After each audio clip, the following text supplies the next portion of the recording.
SESportsnet.com live programming begins shortly.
SESportsnet.com live programming begins shortly.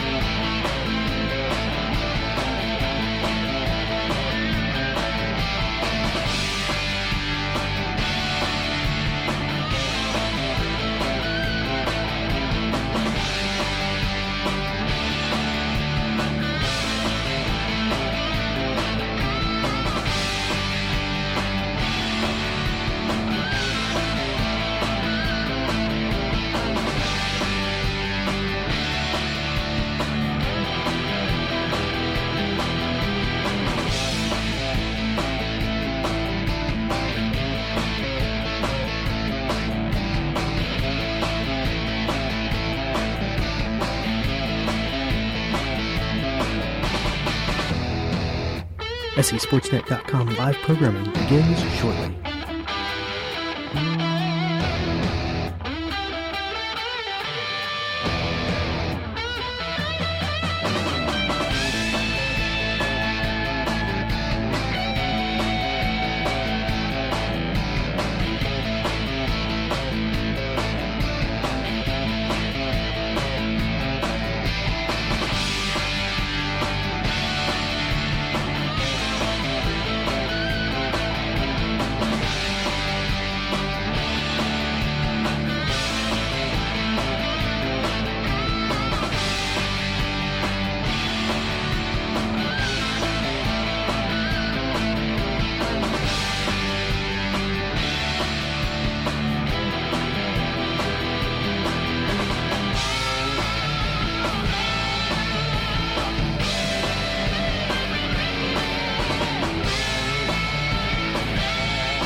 SESportsnet.com live programming begins shortly.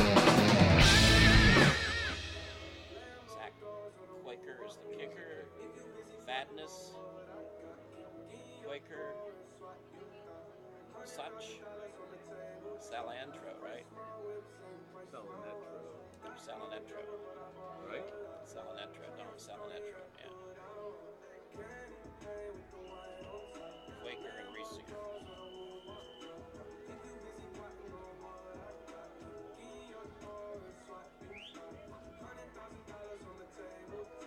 So I told my wife, I said, for future reference, I said, if we're going to take in the trunk or treat thing, either we show up at 6 o'clock, the first one's in line to go through trunk or treat, or we show up more like 7:30, because that way it will only take us 15 minutes to go through. Because there was nobody there about 7:30. They must have had a big turnout.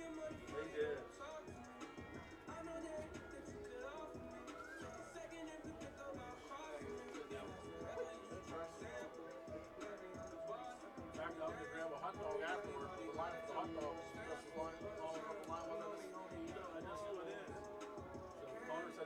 Chocolate,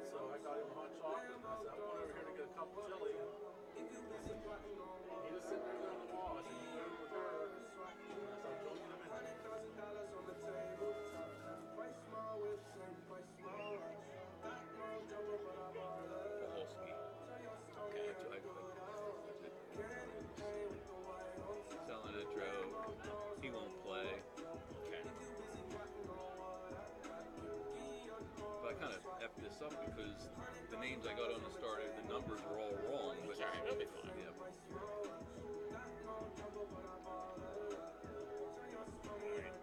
Walk down. We're all hooked up, ready to go. So there's background music, or there's mics are open. So you guys want anything? Well, Or you gonna walk down? I'm gonna walk down eventually. I'm gonna pee, so I'm gonna wait. I'll get, or unless you want to get the water, whatever. If not, I'll get it. I'll take a water. All right.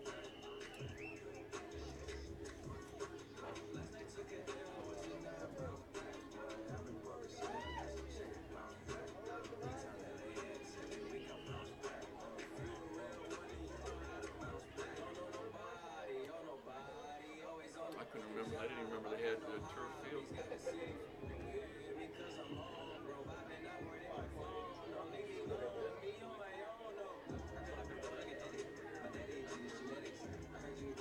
Yeah, well, maybe not.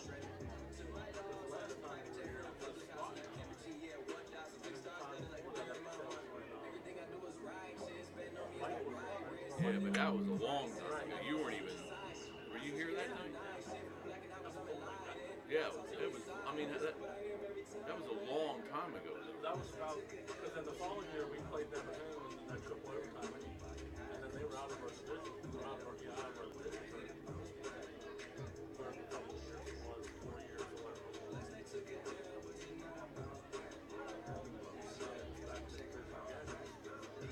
This is the first year back. Second year. We played them. Yeah, second. But we were thinking, and that Music Smith, and I asked the guy, that would have been 2000, but I think Scott and I were here for that. I could be wrong. I don't know why I remember that, unless we just talked about it, being an alumnus.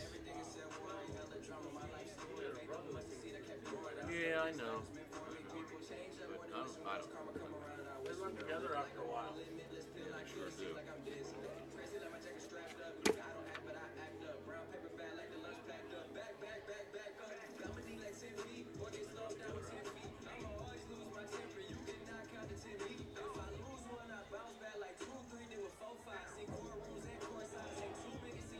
I didn't bother calling fouls today. We had a sales meeting and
SESportsnet.com live programming begins shortly.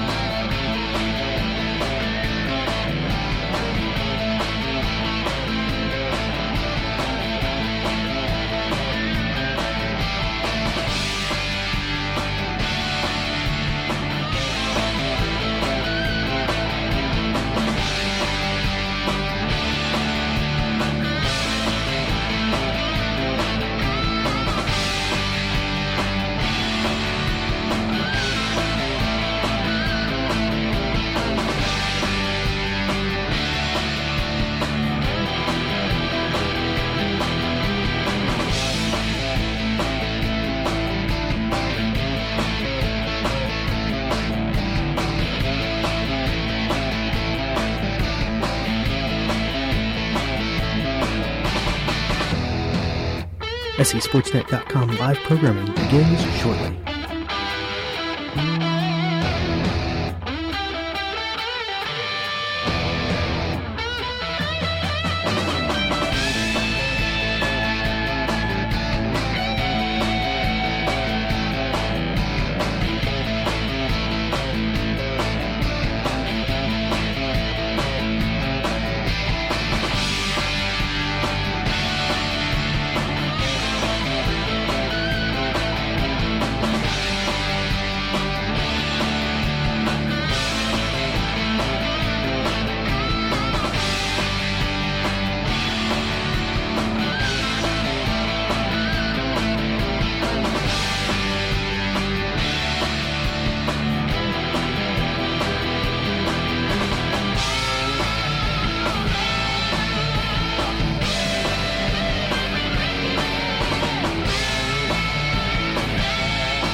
SESportsnet.com live programming begins shortly.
SESportsnet.com live programming begins shortly.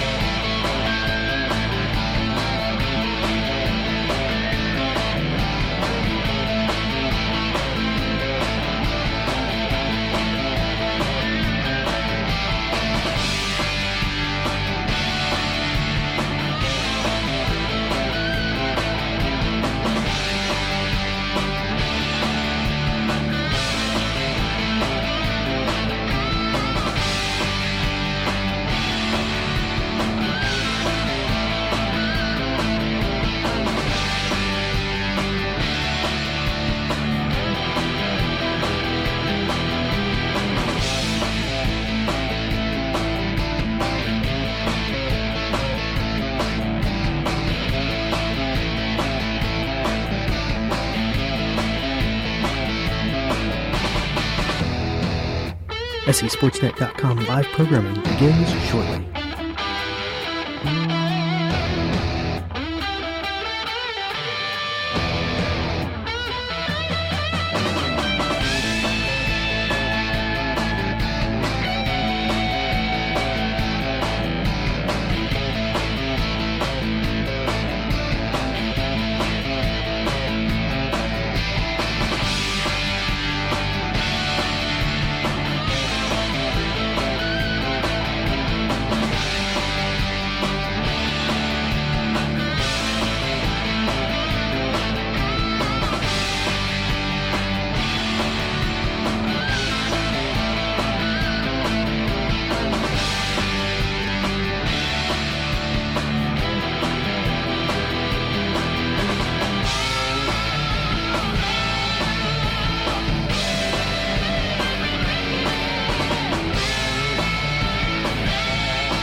SESportsNet.com live programming begins shortly.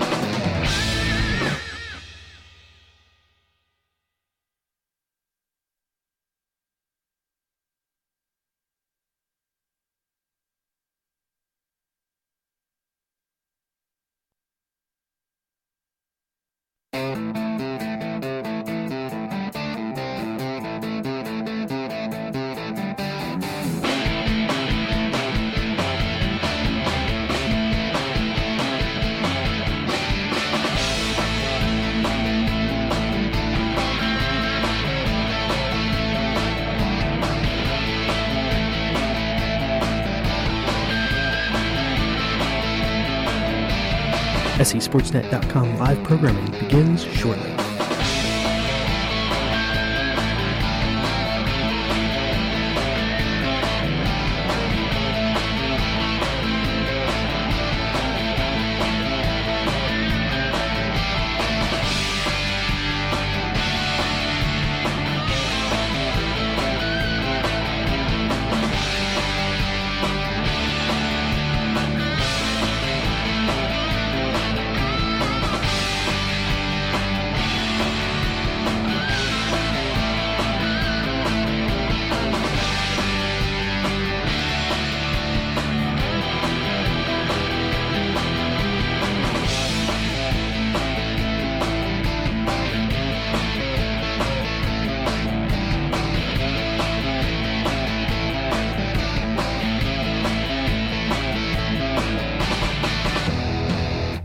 SESportsNet.com live programming begins shortly.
SESportsNet.com live programming begins shortly.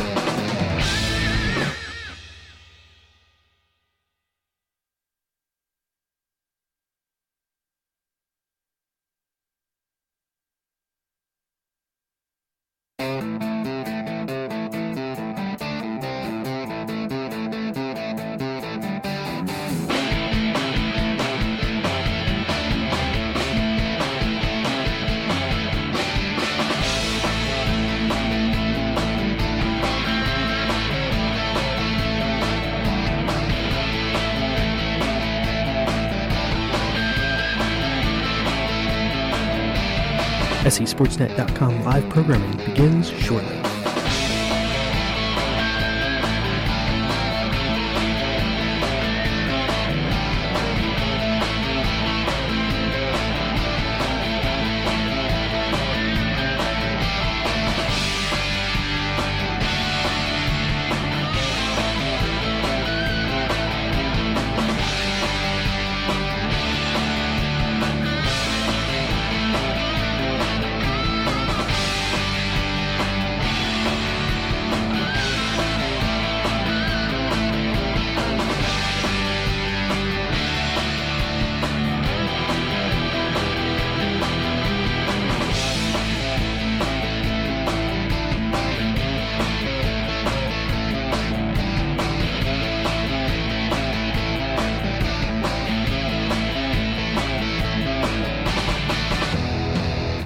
SESportsNet.com live programming begins shortly.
SESportsNet.com live programming begins shortly.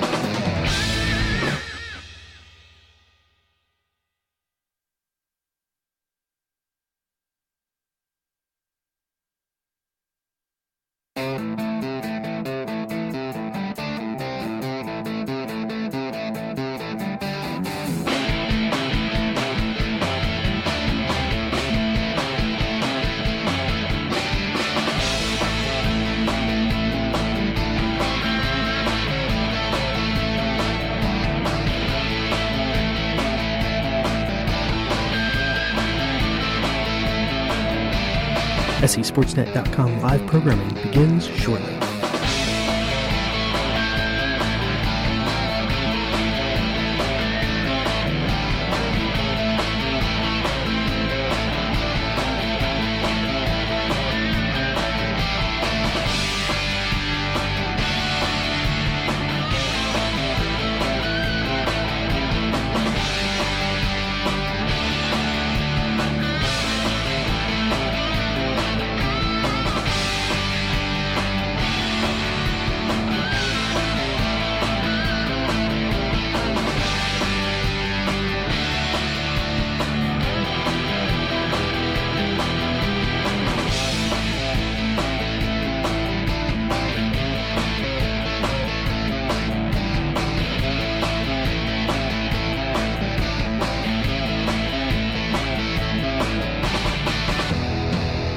SESportsNet.com live programming begins shortly.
SESportsNet.com live programming begins shortly.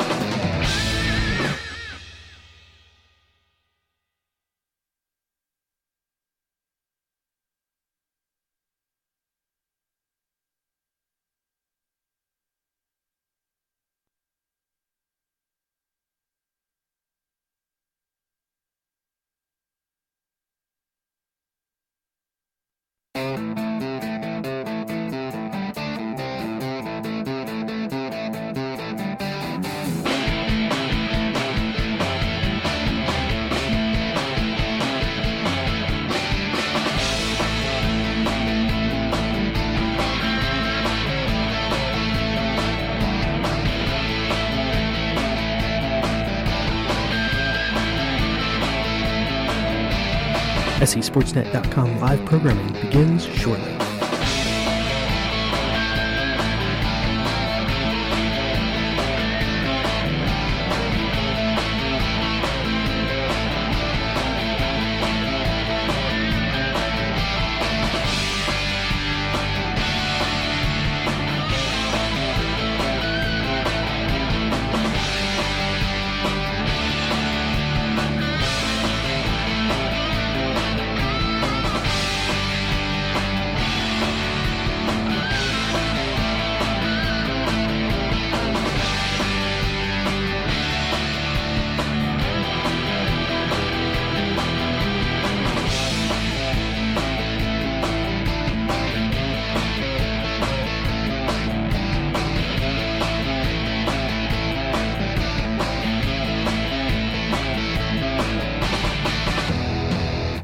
SESportsNet.com live programming begins shortly.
SESportsNet.com live programming begins shortly.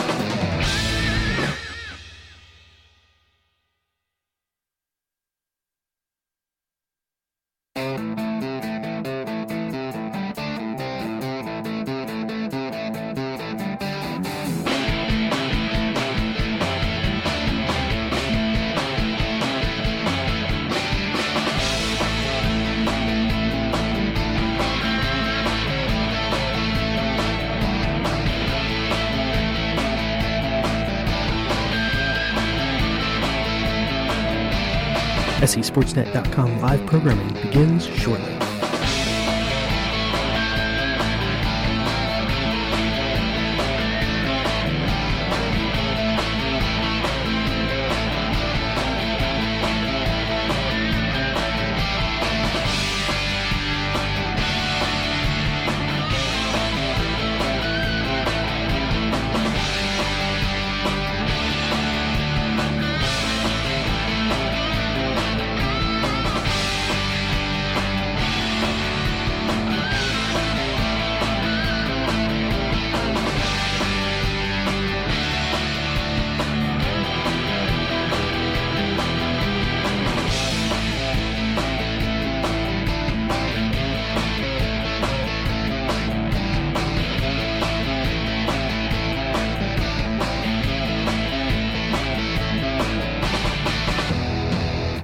SESportsNet.com live programming begins shortly.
SESportsNet.com live programming begins shortly.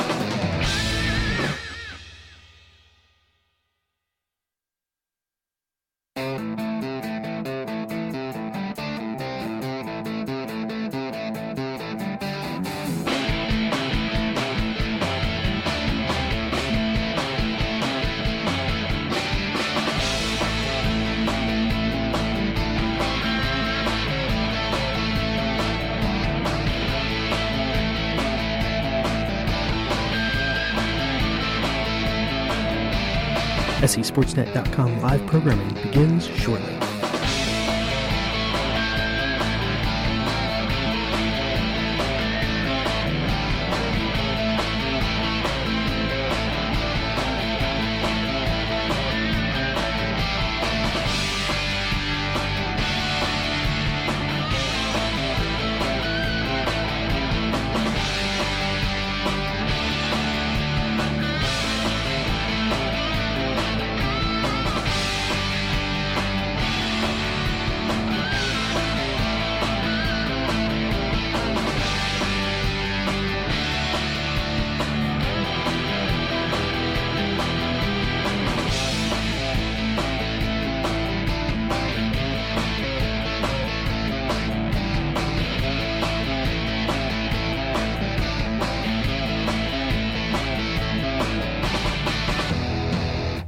SESportsNet.com live programming begins shortly.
SESportsnet.com live programming begins shortly.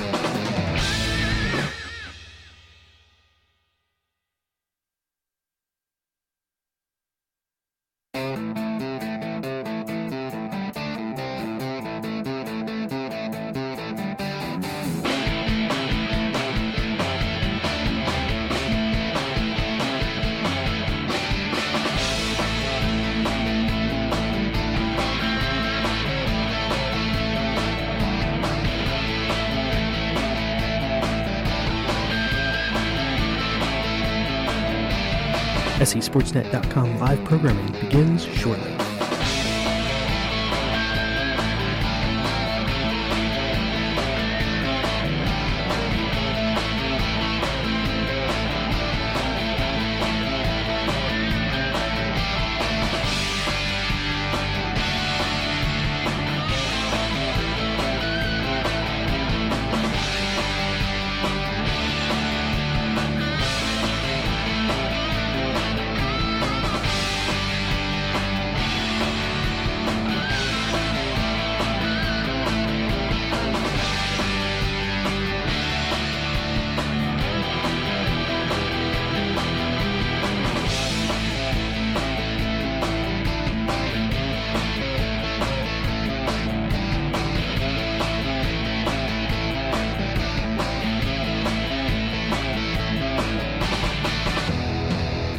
SESportsnet.com live programming begins shortly.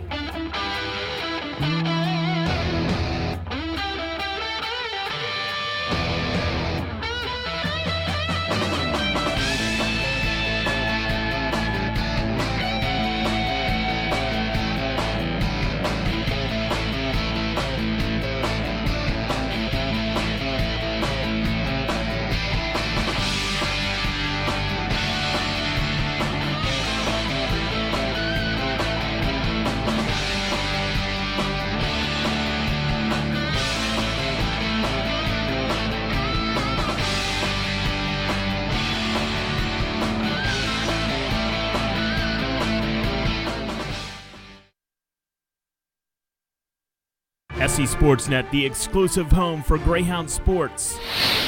Back to pass. Livingston lets it loose up the near sidelines, and he has Norman at the 40. Norman at the 30. Norman's going to go all the way for the Greyhound touchdown. Geiger kicks it outside, and Geiger's going to score. Three wide receivers to the far side, back to pass. Gustafson's going to throw it out there in the slot again, and this is Wade Mills. He's going to get it for the touchdown. It's picked off by Wade Mills at the 35. Mills back across midfield.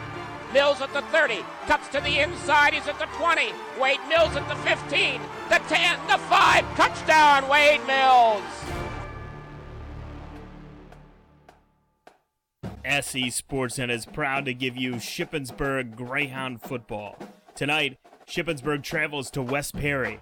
Shippensburg Greyhound football on SE Sportsnet is presented by the Kramer Insurance Agency and brought to you by New Life Painting, Kathy's Deli, Premier Events, The News Chronicle, Rita's of Shippensburg, Chamberlain's Pest Control. Now it's time for the Greyhound Countdown to Kickoff. Live from Perry County, here's Scott Smith, Rob Ebersole, and J.D. Davidson. Hi everybody, the Friday Night Lights are on in West Perry High School tonight. The Shippensburg Greyhounds travel to West Perry to take on the West Perry Mustangs. Greyhound football on SC Sportsnet. Scott Smith, Rob Ebersole, and J.D. Davidson with you on Week 9 of the season. Partner, it's hard to believe that we've gotten to Week 9 already. It's crazy. But crucial ball game for Shippensburg, who had a disappointing loss last week against Northern. Yeah, it's tough to swallow that one with the great opening drive. The first possession they had, they came down and scored, and then didn't score another point the rest of the game.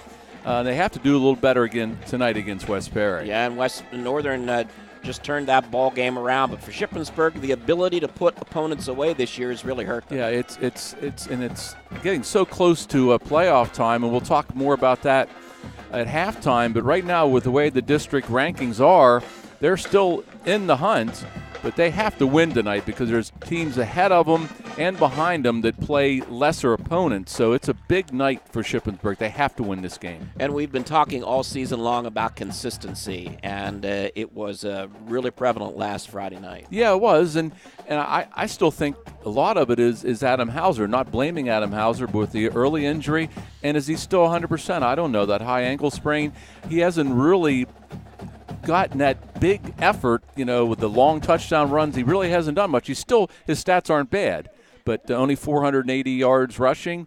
He's second on the team in reception, so he's still involved in the offense, but still not that explosive game you're used to from last year. And Philip Torres has done just a fantastic job running the ball for Shippensburg. Yeah. And Carter Van Syok is played a better last couple games, getting some open receivers in Freidinger and Gustafson, and they're holding on to the ball, but still not a big game threat as far as the wide receiver. So I think that's something that's part of the problem also. Yeah. I think that's a big difference from last year. Exactly. We don't have that quick receiver, that speed on the outside to be able to separate yourself from the defensive backs. On the defensive side of the ball, Shippensburg's continue to improve, and I think the last 3 weeks they really go to the football really quickly.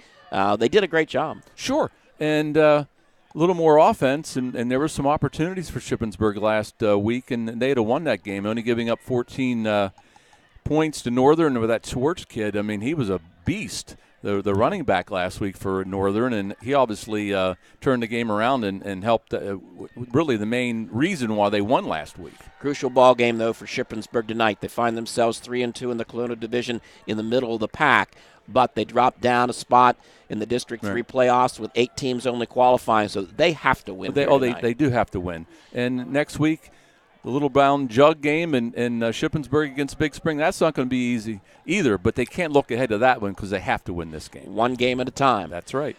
West Perry is the opponent tonight. That's coming up next as our Countdown to Kickoff show continues right here on SE Sportsnet. You have auto insurance because, let's face it, stuff happens.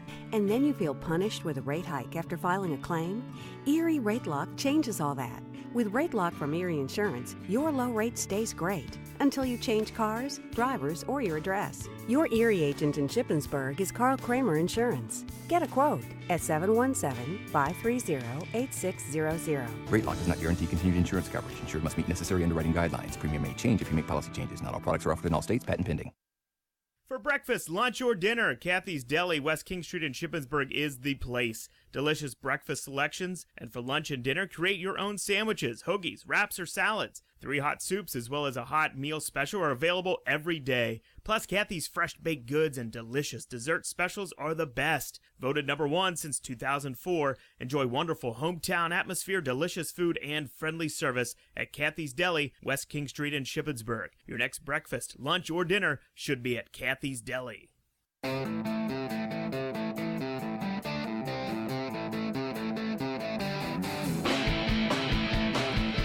Our countdown to kickoff continues from West Perry High School. Tonight the Greyhounds take on the Mustangs. Well, this West Perry bunch is an interesting bunch, 3-5 on the season, but they're 3-2 in the Colonial Division too. They are, and it's very mind-boggling. Just listen to these stats. They gave up 60-plus points to Mifflin County last week and got clobbered here. That was up in Mifflin County, but the second time this year they've given up 60-plus points. So in Mifflin County, you weren't at that game, but Shippensburg really should have beat them bad as they only had one first down. So it's amazing how West Perry does that against a team that's really not that good. But conversely, go back to Shippensburg real quick. They've only scored 20. They've scored 20 points or less in all 3 of their losses this year. So that's again the lack of offense we talked about. West Perry, they have some good players. Senior Dom Salinetro, the quarterback, completing about 48% of his passes, 14 touchdowns, almost 1,400 yards. So he's good. He has a good running back behind him in Terrence Quaker, a junior, and then a senior Jody Riesinger and Kenyon Johnson, who's also the leading tackler, is a pretty good wide receiver. So they have some offensive threats.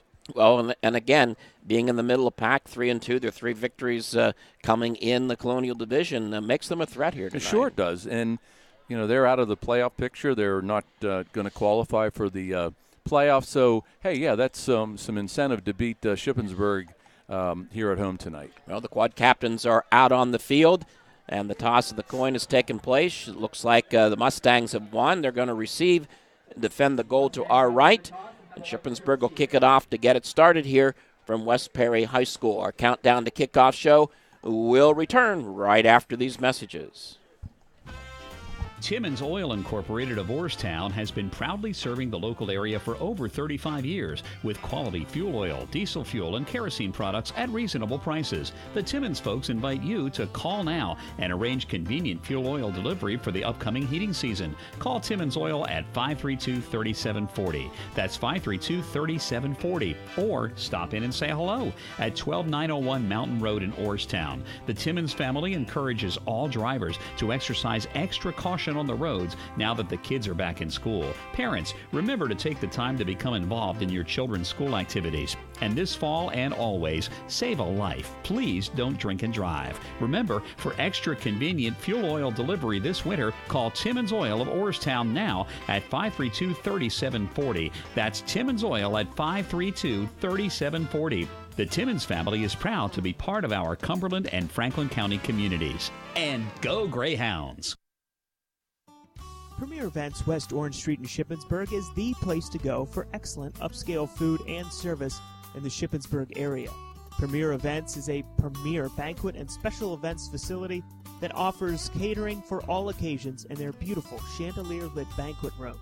All their delicious food is freshly prepared and can be served on or off-site at your chosen location. Call them today at 532-2279 to book your party and let your next event be a premier event. Your complete quality satisfaction is unconditionally guaranteed. That's the backbone that New Life Painting of Shippensburg has built their business on since 1998. New Life Painting has been providing Central Pennsylvania residential and commercial painting at its best. Keith and Chris Carroll welcome the opportunity to discuss your next painting project with a free on-the-spot estimate, and your satisfaction is the center of their quality work. Give them a call at 423-5577, and you'll soon learn what satisfaction and guaranteed is all about.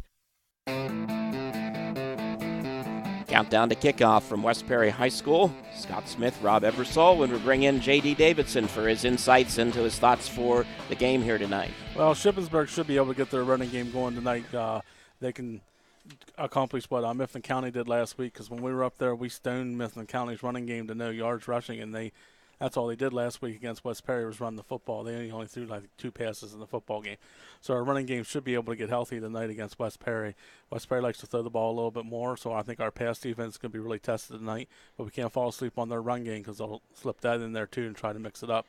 Should be a good ball game, but Shippensburg does need to win this ball game, and things are leaning that way that Shippensburg should come out of here with the win tonight. What are you looking for? Consistency, and that's the big thing. Even last week against Northern, Shippensburg had 2 drives, and then once they got down inside the 30, whether it was a penalty or somebody misses a block, then next thing you know, the Greyhounds are in 2nd and long and 3rd and long, and this team's not capable this year to overcome those too often. They did in the first half. They got a 30-yard pass in that first drive that overcame a 3rd and long, but on a consistent basis, they just don't have that real go-to guy that they can count on time and time again. Yeah, I think that's a great observation to be able to convert, and they've not done that on 3rd and long most of this season. Like they did last year. I mean, Carter knew that he send Cody Gustis out in the pass, throw it up, and Cody would out-leap people for the ball and come down with it and get those crucial first downs. Okay, J.D., looking for a good ball game. Kickoff is coming up next.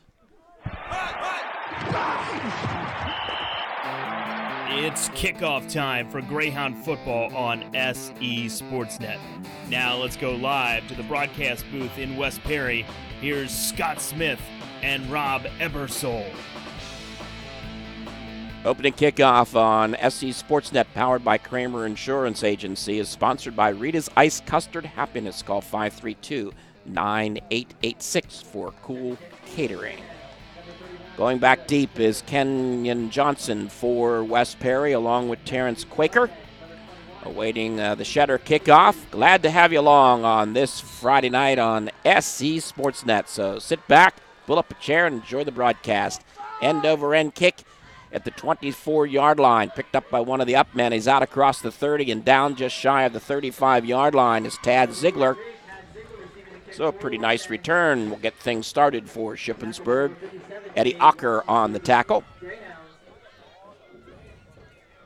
So here come the West Perry Mustangs, led in there by senior quarterback Dom Salinentro. In the backfield should be Kenyon Johnson along with Terrence Quaker. We'll see when they break the huddle. Looks like Nevin Shields is coming into the ball game late into the huddle for West Perry. Mustangs are going to move right to left here in the first quarter, and they have running room to the near side of the football field. Empty backfield as they have 4 wide receivers. And Salinentro pitches to the wingman on the far side of the field who was in motion. Coming up the near side is Terrence Quaker.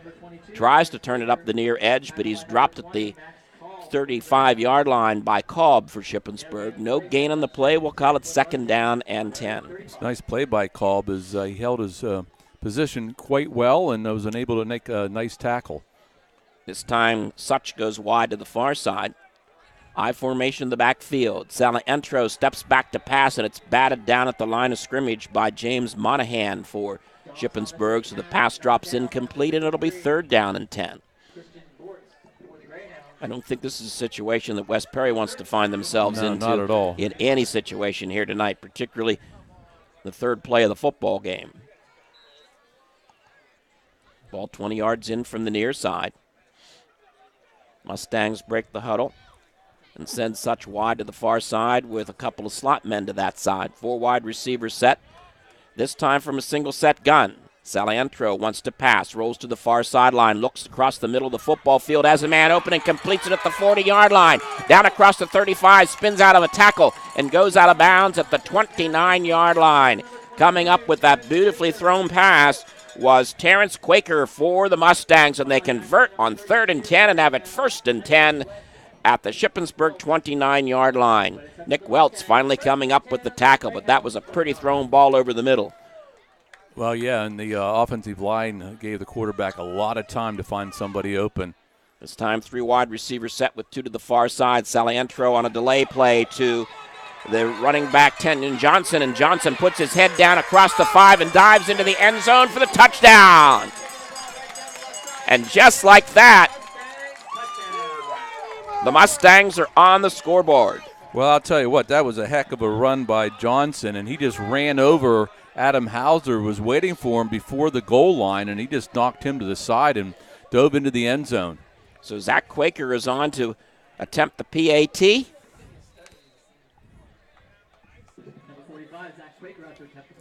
Ball is down. Quaker's kick is blocked. And the point after is no good. 11:07 left to go in the first quarter. It's West Perry 6 and Shippensburg nothing. Every day, the Shippensburg News Chronicle makes it their business to cover local news. From breaking news to features, from local government to sports, the News Chronicle lives and breathes Shippensburg. In today's fast-paced world, there are many ways to stay informed and connected with the News Chronicle. The print edition, the online website subscription, or the easy-to-read e-edition. To subscribe and select what fits your lifestyle, visit shipnc.com. Since 1844, the News Chronicle has been reporting on the people and the news of the Shippensburg area. Keep in touch today at shipnc.com.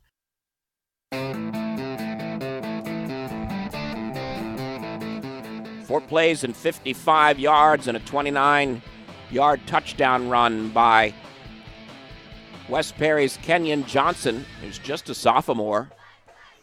But faced with a 3rd and 10 situation, they converted on a pretty pass play, and then just from 29 yards out, Johnson scampered up the near sideline for the score. Yeah, the first 2 down, Shippensburg defense was really good, and then it went right downhill in a hurry. So back Jeep for Shippensburg is Alex Sherrow, along with, I believe that's Philip Torres. Is it not? And a squib kick is picked up by Sherrow at the 15. He's out across the 20, 25, and down at the 29-yard line goes the Shippensburg return man. Tackle made by Kenyon Johnson for the Mustangs. So Shippensburg will handle the football for the first time. Down 6-0. Well, not to put any pressure on the Shippensburg offense, but when you give up a touchdown less than a minute into the game, it's time for the offense to respond. So here come the Greyhounds from their own 29, running room to the far side of the field as they move left to right in the first quarter from West Perry. They send Sherrow in motion, and they hand the football off to Philip Torres, who tries the right side and maybe gets to the 30-yard line before he's upended by Jake Fadner for West Perry. We'll call it a yard gain for Torres, and it'll be 2nd down and 9. The ball just across the Shippensburg 30. Well, Shippensburg could have been in motion right off the bat, and it didn't fool the West Perry defense at all. Gustafson to the far side, and Carl Freidinger to the near side. This is a handoff to Shippensburg's Adam Hauser, who tries to sweep it up the far side, and he gets the ball out to about the 33-yard line. Quaker on the tackle for the Mustangs. He'll pick up 3 yards on the carry, so we'll call it 3rd down and about 6. Well, I'll tell you what, an important 3rd down here for the Greyhounds right off the bat here. Running room to the near side, and that's where Freidinger will set up. Gustafson to the far. Backs are split. Under center is Van Syok with the takeaway he wants to throw. Here comes some pressure from the far sideline. He looks up the near sideline for Freidinger, and the pass is incomplete out at the West Perry 38-yard line. Nice step-by-step coverage that time by Cade Such for the Mustangs. So it will be 4th down, and the Hounds are going to have to punt it away, Rob. Yeah, and Freidinger kind of stopped his route and moved to the outside, and I think Carter wanted him to keep running down the sideline, so that ball was way overthrown. Eddie Ocker set to punt it away to Terrence Quaker. Quaker waits at about his 37-yard line. Nice snap and a nice punt. Hits at the 37-yard line and takes a Shippensburg roll down inside the 30 and is downed at the 25-yard line by the Greyhounds. And so the Mustangs will go to work for the 2nd time here in this first quarter, and they lead it 6-0. And Eddie Ocker did a nice job last week punting, and that was certainly a good boot, and they needed that. Second possession of the first quarter for West Perry. Moving right to left as they break the huddle. 3 wide receivers set with a slot to the far sideline, and the backs in an I formation, and we've got a penalty marker. And I believe we may have encroachment by the Greyhounds. That's what they're going to call. Yep. So walk off 5 yards against Shippensburg, back to the 35-yard line, and it'll be 1st and 5 for West Perry. Not a good start for the Hounds here, partner. Not at all. Not at all, and that doesn't help with the penalty there on 1st down. Such is going to go wide to the far side along with Quaker. Again, an I formation behind Salantro, who steps and throws just over the outstretched arms on the far side to Terrence Quaker. Incomplete, so it'll be 2nd down and 10. Austin Kosher on the carry. Salantro has a nice arm, and he had the receiver open to the far side, but he just overthrew him a little bit. Ball resting at the 30-yard line of West Perry. Again, a slot to the far side of the field. I formation. Salantro 2-step drops and throws it out to the near and completes it to Jake Quaker. And Quaker's going to move the chains at the 41-yard line of West Perry. Max Kolb on the tackle. 1st and 10, Mustangs at their 41. Nothing fancy, just a quick out. The play before was the opposite side of the field, and he just did it again to the near side and got to completion in the 1st down. Slot to the far side, running room to that side of the formation. Salantro on the delay to the tailback. And Kenyon Johnson will move the ball out to the 46-yard line of the Mustangs. Colby Tracy on the tackle. It'll pick up 5, 2nd down and 5. Shippensburg Greyhound defense has to do a little better job on 1st down. You can't give up the 5 yards right away to make it 2nd down and short. Ball 20 yards in from the near sideline. Double slot this time to the far side.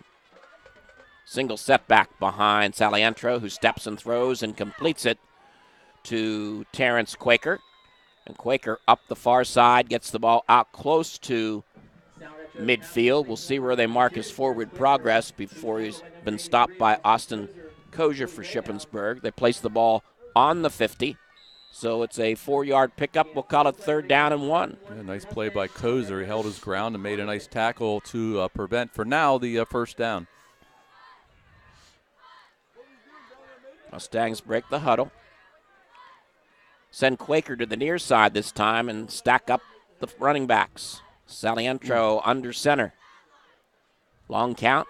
Hands the football off to his fullback, who's going to pick up the first down off of right guard and moves the ball into Shippensburg territory at the 47-yard line. Nice run and a nice burst off of the ball by the offensive line of the Mustangs. Austin Kozier again on the stop, but another first down for the Mustangs, and they're on the move. Jake Fadness was the fullback on that carry. Well, West Perry doing everything right so far here. This time the slot comes to the near side. Mixing it up very well, too, with the run and the pass.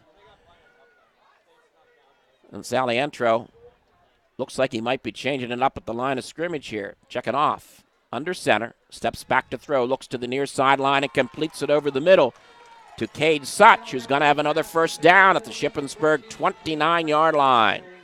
Jacob Loy on the coverage for the Hounds.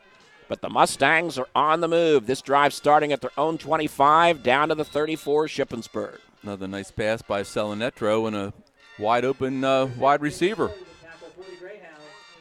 Pretty easy to get that completion whenever there's no coverage on him. Such and Quaker go wide to the far side. Salientro steps and throws and completes it on the near side to his wide receiver, Jake Quaker. And Quaker is down at the 25-yard line. He's going to pick up 9 yards in that pass play before Max Cobb stops him. It'll be 2nd down and 1. And right now, Rob, the Mustangs are picking apart the Greyhound secondary. They sure are. They're just taking that short pass that the Greyhound defense is giving them, and they're moving the ball. Slot to the far side, moving right to left. I formation. Salientro on the draw play. He hands the football off to Kenyon Johnson, who spins and jukes and dodges across the 20-yard line and has another first down to the 17 of Shippensburg. Ethan Stauffer finally making the tackle. But that's going to move the chains one more time for the Mustangs, and they're on the move at the 18. And they're mixing up the runs and passes very well and keeping this Shippensburg defense really off guard.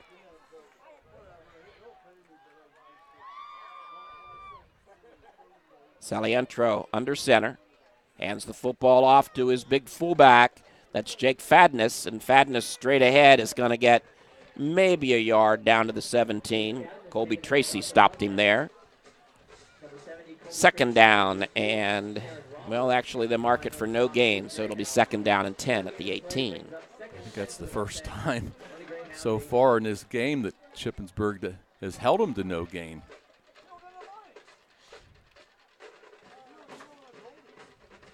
They send a double slot to the far side. Single setback is Johnson. Salientro steps and throws up the far sideline and completes it to Terrence Quaker. And Quaker spins out a 1 tackle and maybe gets a yard to the 17 before he's slammed to the ground by Austin Kozier for Shippensburg. So it'll be 3rd down and 9. Last 3rd and long that the Mustangs faced, they were able to convert very easily. Yeah, nice play by Kozier as, again, he held his ground and grabbed on the ankles of the running back and didn't let go.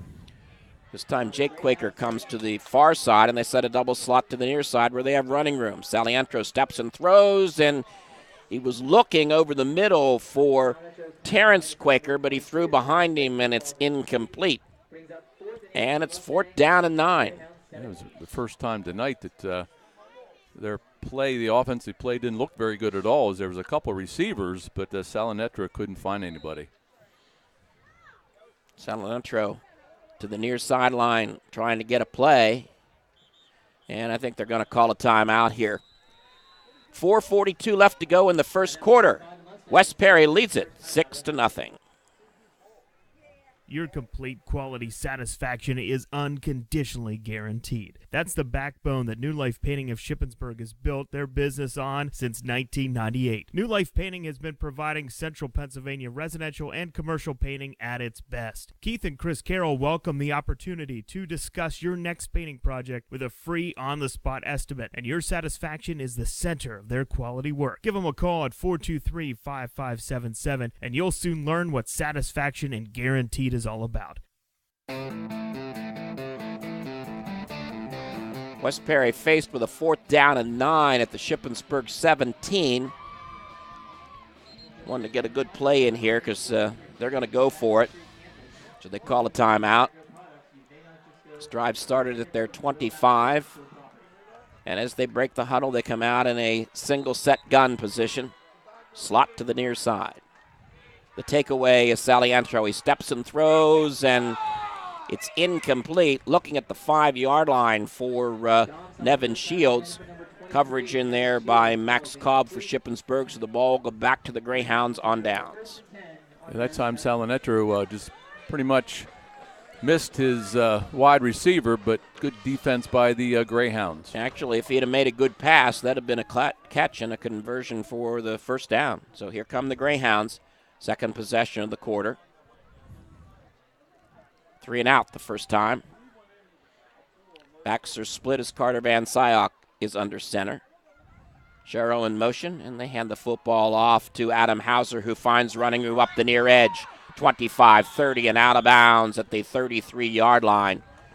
Nice burst of speed up the near side for Adam Hauser, and that moves the chains for Shippensburg out at the 33. Cade Such forcing Hauser out of bounds, and it's 1st and 10 Shippensburg. Now, we didn't mention it's an artificial turf here at West Perry, and Hauser uses speed there to get outside. Gustafson to the far side, Freidinger to the near. Backs are split. And this is Hauser again, who puts his head down off a left tackle. Crosses the 35 and gets across the 40, out close to the 41-yard line. Kenyon Johnson on the tackle, but that's an 8-yard carry for the Shippensburg running back, and it'll be 2nd down and 2. It's nice to see back-to-back nice runs by Hauser, and sets up a 2nd down and short. Sherrill the wing to the far side, running room to that side of the formation. Van Syok with the takeaway, 2-step drop, steps and throws and completes it to Gustafson out at the 45-yard line, and he dives forwards and moves the first down marker out at the 49 of Shippensburg. Eli Puholski on the tackle, but it's 1st and 10 Shippensburg at their 48. We didn't even rehearse that name, and you nailed it. Puholski. Freidinger to the near. Gustafson to the far. Handoff goes to Philip Torres, who tries to get the ball out close to midfield. He maybe gets to the 49-yard line. It's going to pick up just 1. Tad Ziegler on the stop, 2nd down and 9. See, we talked about this last week. A little bit of momentum for Shippensburg, and throw the ball on 1st down. 3:20 left to go in the quarter. Hounds trail 6-0. Step by Gustafson, and he looks to throw up the far sideline, and he does, and overthrows Kane Freidinger at the 45-yard line of the Mustangs. Cade Such covering. So it's 3rd down and 9 for Shippensburg. It's nice coverage by Such, but Carter Van Syok just really missed him. Ball at the 49 of Shippensburg, and now Shippensburg's going to call a timeout with 3 minutes and 13 seconds left to go in the first quarter. It's West Perry 6, Shippensburg nothing. Advantage ChemDry understands that your pets are an important part of your family, but what happens when they cause messes? We have a revolutionary pet urine removal treatment that's specially formulated to eliminate urine odors. We offer full evaluations, including treating your subfloor, carpet, padding, and new flooring replacement. Stop being embarrassed by your pet's accidents and call me, Ashley, at 717-532-8676 or visit us online at AdvantageChemDry.com. Get $20 off your pet urine removal treatment.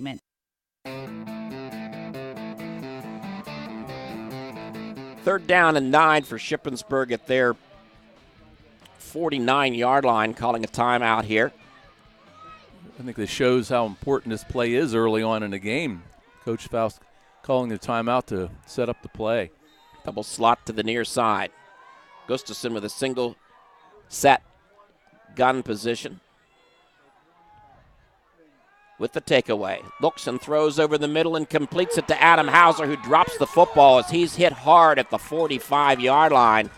Hauser could not hang on, and a great play by Cade Such for the Mustangs. So it'll be 4th down, and Eddie Ocker's in to punt it away. Well, you can't throw the ball any better than Van Syok did, but again, just a great hit by Such. That was just a super hit. High snap. Ocker pulls it down, and he booms it. Hits at the 30, rolls inside the 25, and is going to be downed at the 19-yard line by the Hounds. No return possible by Terrence Quaker. And so West Perry gets the ball for the 3rd time here in the first quarter, and they lead it 6-0. Again, a nice punt by Eddie Ocker. Well, one of the things that J.D. mentioned in his pregame comments was being faced with the 3rd and long situations and unable to convert. Yep. And the West Perry defense doing a good job. So here come the Mustangs. 4 wide receiver set, slot to the far sideline. Salantro steps and throws and completes the pass to Terrence Quaker out at the 25-yard line. He'll pick up 6. 2nd down and 4. Christian Bortz on the stop for the Hounds. Nothing fancy, nothing tricky, just getting the open receiver out of the backfield and completing it. They break the huddle and send Cade Such and Terrence Quaker to the near side.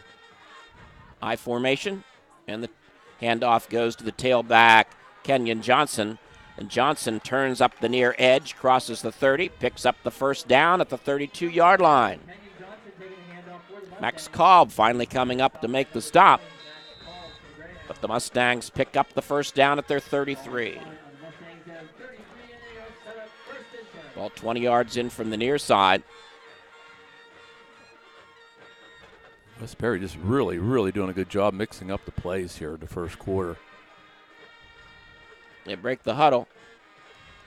Send a double slot to the far side, so they've got 4 wide receivers and an empty backfield.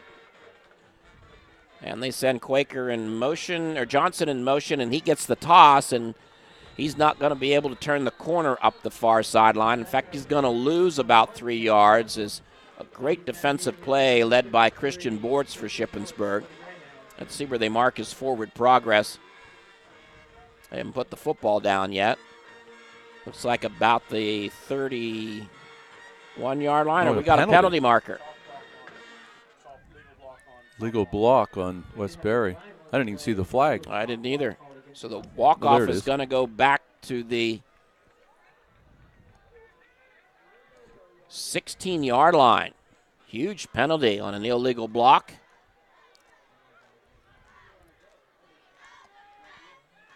Well, that's a break for the Shippensburg defense. 1st down at about 26. First and 16 now from the Mustang zone 10. West Perry breaks the huddle here. They send Such and Shields wide to the far side. Running room to that side. Single set this time as they put Terrence Quaker in motion. Back to pass is Salientro, and it's picked off by Adam Hauser at the 25. Hauser to the far side of the football field, down inside the 15, and he steps out of bounds at the 10. Salientro threw right into the arms of Adam Hauser.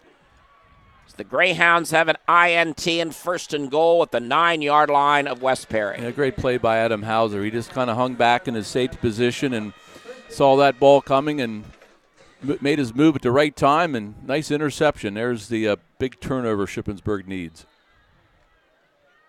Got to get in the end zone. Freidinger to the far side. Gustafson to the near. Backs are split. Van Syok under center with the takeaway. Adam Hauser with the football and is hit immediately. If we got back to the line of scrimmage or not, as Jake Fadness came up to make the stop.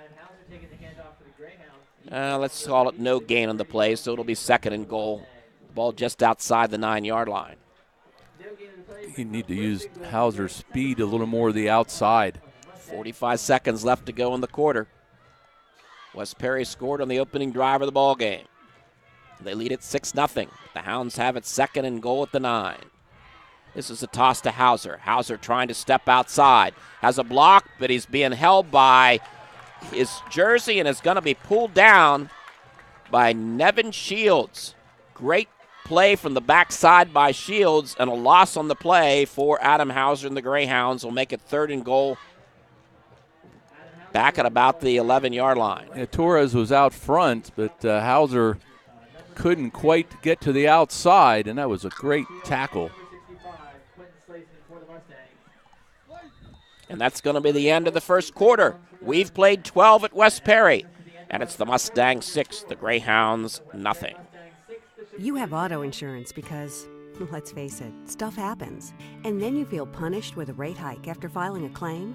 Erie Rate Lock changes all that. With Rate Lock from Erie Insurance, your low rate stays great until you change cars, drivers, or your address. Your Erie agent in Shippensburg is Carl Kramer Insurance. Get a quote at 717-530-8600. Rate lock does not guarantee continued insurance coverage. Insured must meet necessary underwriting guidelines. Premium may change if you make policy changes. Not all products are offered in all states. Patent pending. Aggressive first quarter partner by the Mustangs of West Perry as they lead it 6-0, and we change ends of the football field. And for second quarter of play-by-play, here's my partner and cousin, Rob Ebersol. Thank you, Scott. Interesting first half. West Perry definitely dominated, but only allowed Shippensburg only allowed the 1 touchdown. This is a big 3rd down for the Greyhounds. 3rd and goal at about the 12-yard line.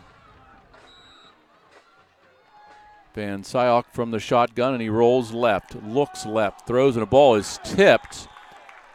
It was tipped, I believe that was Tad Ziegler.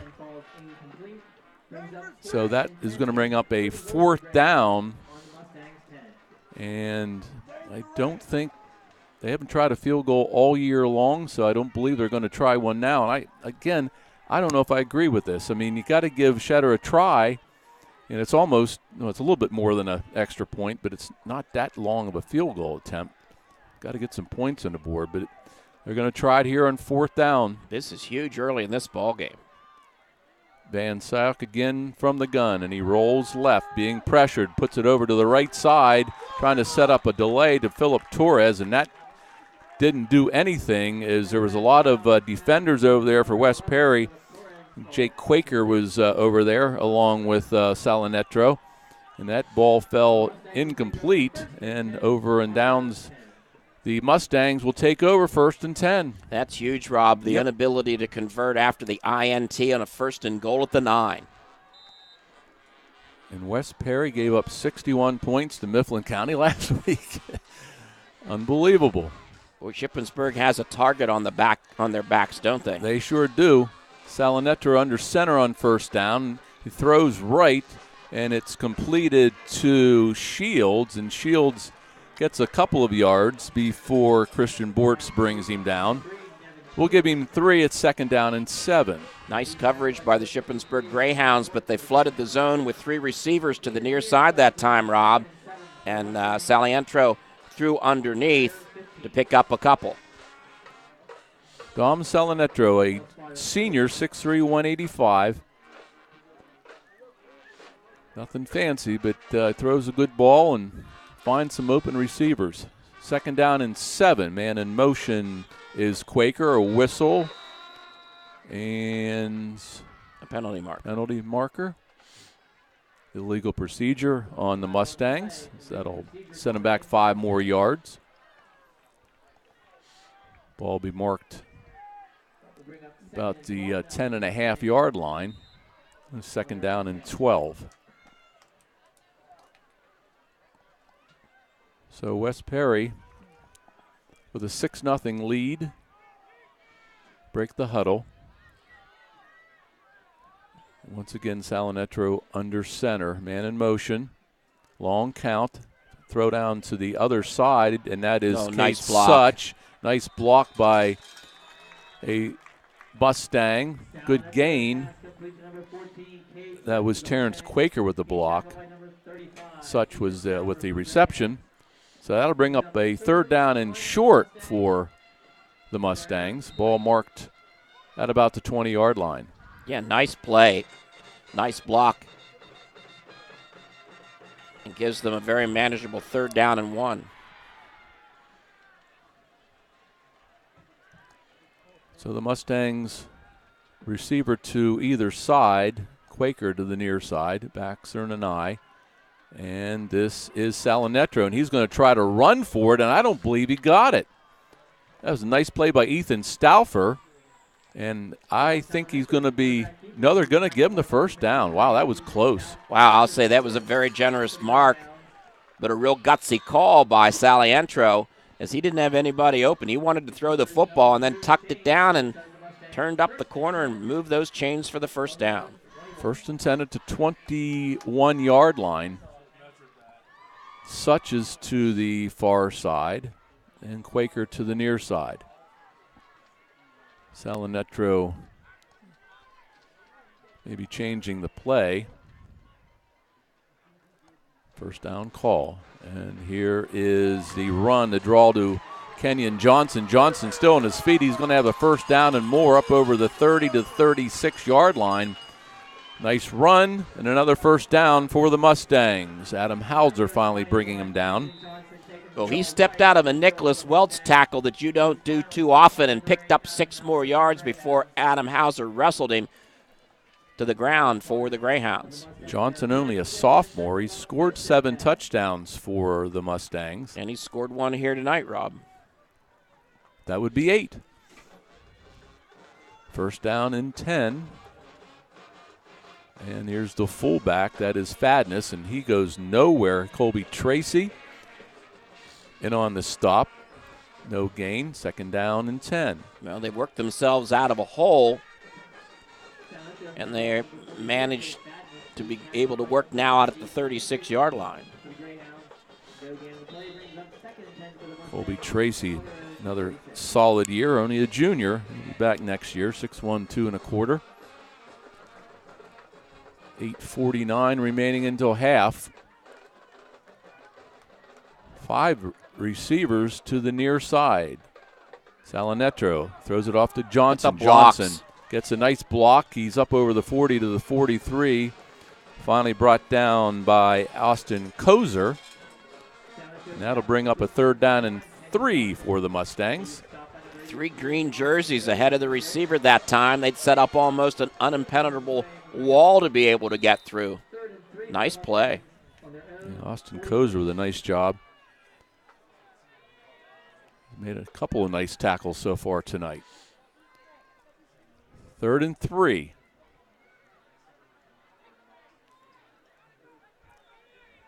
Three in the backfield this time, and the handoff to the fullback, and he's short of the first down. A penalty flag is thrown. That was Terrence Quaker. Eddie Ocker on the stop, and a offensive holding call going to be called against West Perry. Well, that time the front of the Shippensburg defense did a nice job of bottling up the running back for West Perry. Big holding penalty. Ball will be moved back to the 33-yard line. It's going to be 3rd down and 13. 3rd and 13 now for the Mustangs on their own. Tonight, the Mustangs have made a couple of successful long 3rd down conversions. Now's the time for the Greyhound defense to prevent another one.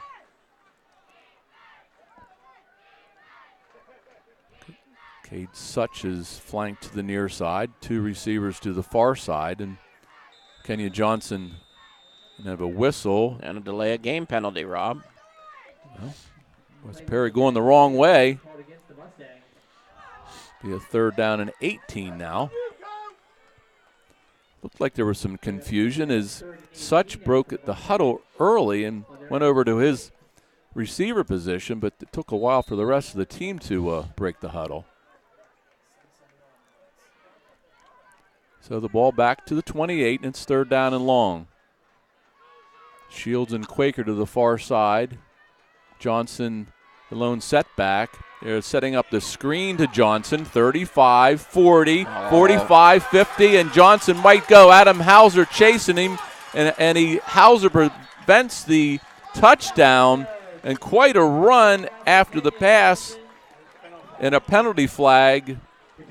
And that is going to be holding against West Perry. Illegal block in the back at the 48-yard line, which just negates a beautiful run. They set that up really well. The screen pass to Kenyon Johnson and almost broke it the whole way, but the hold will bring the ball back. So that's the 3rd penalty in a row against West Perry here on this drive. But Johnson had some speed.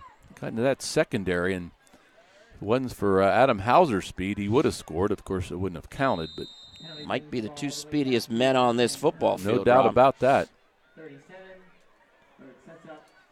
So 3rd down and 9 from the 38. Well, let's see what they have up their sleeve in the playbook at 3rd and 9. They have certainly mixed their plays very well here in the first half. From the gun, Salinetro. Back to pass, rolls left. Bortz is in on him, but to throw down the far sideline, that's quite a catch by Cade Such. A perfectly thrown ball by Salinetro. Maxwell Cobb on the coverage, but that will move the chains. That was a great throw. Yeah, it was a great throw and a great catch, and the receiver had 3 or 4 steps on the Shippensburg defender that time. And once again, West Perry converts on 3rd and long. And Christian Bortz with the blitz for Shippensburg, but he couldn't quite get to Salinetro. And the ball is at midfield. 1st and 10.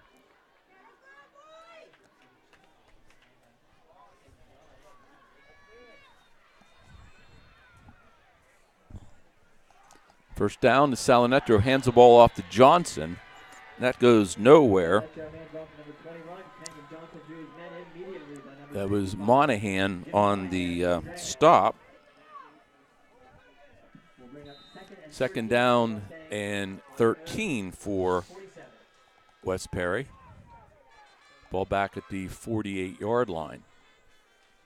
Quick first half, 6:06 remaining until halftime. Shippensburg needs a stop here. So Johnson alone setback, 4 receivers in the pattern. Salinetro throws the ball intended for Terrence Quaker, almost intercepted by Bortz. And so it'll be a 3rd down and 13 for West Perry. Very catchable pass that Quaker could not come up with, and Bortz was down on both knees, and he couldn't come up with the loose football either. So another 3rd and long opportunity here for West Perry.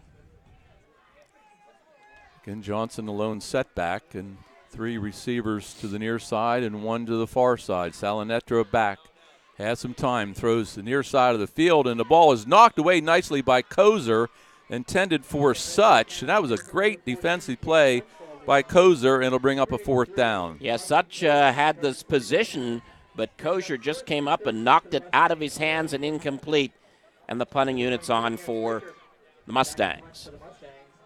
That'll be Terrence Quaker will punt it away to Adam Hauser, who's back at his own 15-yard line. Shippensburg with a little under 6 minutes. And now a fake punt by Quaker, and Quaker is on the sidelines. Quaker has some blocking in front of him. Quaker is going to have a 1st down close to the 10-yard line of Shippensburg. Wow, what a play for the West Perry Mustangs. Kozer saved the touchdown, and I was looking back waiting for the punt. I didn't even see Quaker starting the run, but he raced down the near sideline and almost scored. Unbelievable. First and goal to goal. Yep. Wow. Backs in the eye now. Salinetro, Johnson over the right side. Johnson looks for a block. Johnson still on his feet to about the 6-yard line. Freidinger on the stop for Shippensburg. Gain of about 4, second down, and goal to goal. Yeah, nice blocking out in front by the Mustangs again.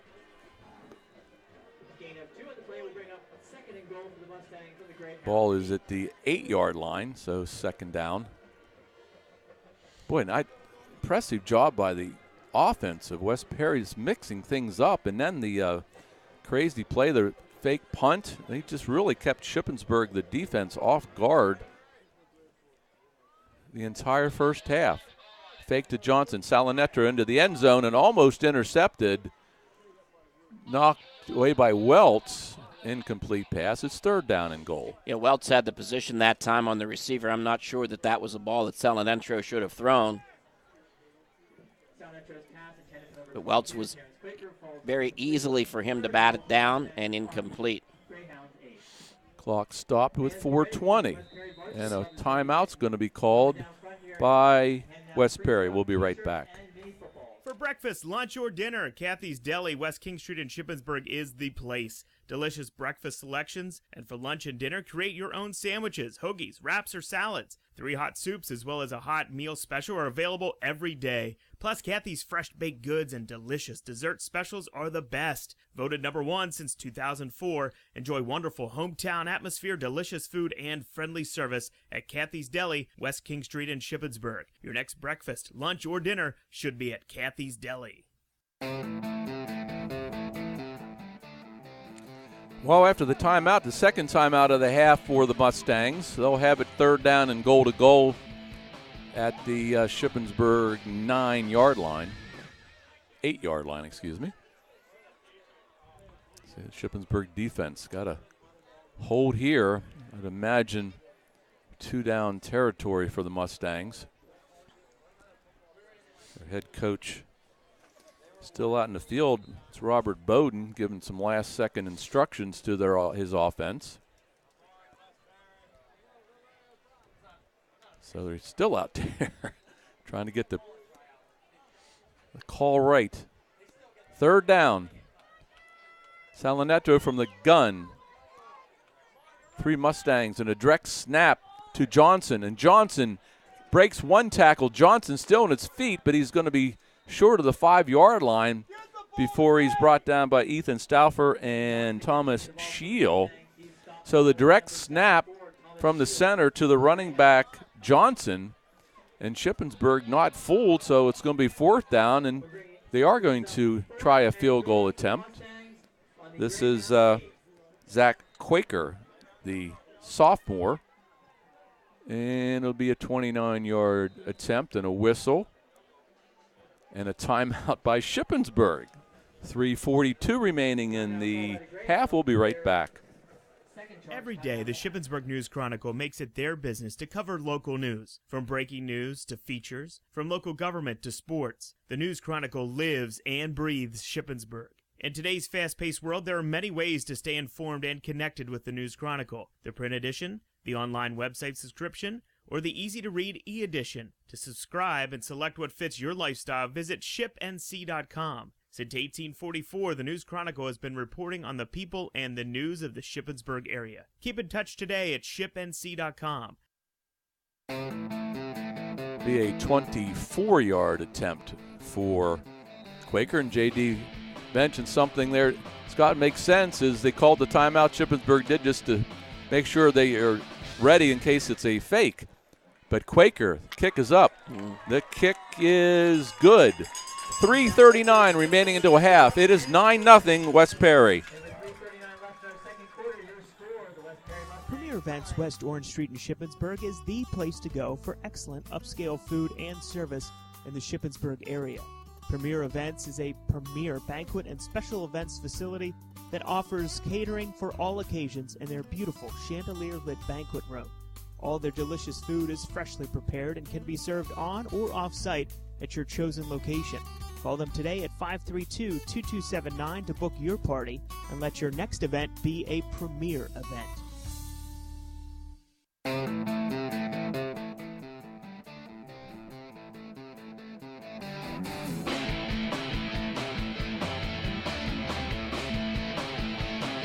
Well, the 24-yard field goal by Quaker, 9-0. And Shippensburg will get the ball back here. It was a 14-play, 82-yard scoring drive. A couple of key third down conversions on that drive. Big, huge, large third down conversions. All the above. Alex Sharrow, Christian Melendez back deep. And the kicker. So the ball knocked down by Adam Hauser. Melendez couldn't pick it up. Melendez tries to get outside, and Melendez will be up over the 15 to about the 17-yard line. So a little bit of confusion there as Hauser knocked it down. Goodrum on the stop for the Mustangs. So the Greyhounds got to try to mount something here before halftime. They have one timeout left. It's Perry throwing the shutout so far. Torres and Hauser split in the backfield. Van Syok gives it to Hauser. That's Torres, up over the 20 to about the 22-yard line. Buchel on the stop for the Mustangs. Gain of 4, second down 6. Shippensburg has to show a little urgency here. Down to 3:13 remaining. I don't know you do that by running the ball inside on first down, I Rob. don't think so. Hauser over the right side. Hauser falls forward to the 25. He'll be short of the first down. Bring up a third down and about 3 for the Greyhounds. Tackled by Tad Ziegler. So third down and 3 from the 24. Shippensburg does not want to give West Perry the ball back here. So they need to convert here. Van Syok under center. And he'll give the ball to Torres. Torres fights forward, and he's going to have the first down and more. Great run by Philip Torres. He'll move the chains. Buchel again on the stop for West Perry, and that's good to see. First down, 10, Shippensburg. Yeah, Shippensburg need to convert there, and nice run by Torres. A lot of power running for that young man who's not a real big guy. Carter Van Syok gives it to Hauser of the left side, and Hauser goes nowhere. Nowhere. Jake Fadness levels Adam Hauser for a 1-yard loss. That was a nice tackle. Brought down Hauser before he could get ahead of steam. Under 2 minutes to go. Shippensburg has to get up to the line of scrimmage and snap this ball. Carter Van Syok will throw to the near side. Adam Hauser, and he catches it, but falls down. That was Such on the coverage, and Hauser a short gain, but it's going to be third down and about 6 for the Greyhounds. Another good coverage by Such, and the West Perry defense doing a great job here so far. Third down call for Carter. Back to pass. Throws to the far side. This is Kane Freidinger, and Freidinger gets the first down and gets out of bounds. So that will move the chains. Terrence Quaker on the coverage for the Mustangs, but it's first down and 10. That was a nice throw. Yeah, nice throw and a nice little down and out pattern run by Freidinger. And more importantly, Rob, stepping out of bounds, that stopped the clock with 1:08 left to go in the half. First and 10 from the 40. 3 receivers to the near side for Carter Van Syop back to pass, being pressured, breaks away, throws downfield, intended for Adam Hauser, the far sidelines. Not a good throw as Van Syop was under a lot of pressure. Cade Such on the coverage for West Perry. Incomplete, second down and 10. Carter did a nice job of eluding the pressure, Rob. He stepped up into the pocket and tried a little touch pass up the far side, but just could not make the connection as Hauser tried to one-hand it out at about the 41-yard line. Nevin Shields putting the pressure on Carter that time, blitzing from his linebacker position. 1:03 left to go in the half. Under center, Van Syok back to pass, throws it to Gustafson, and he drops it at midfield.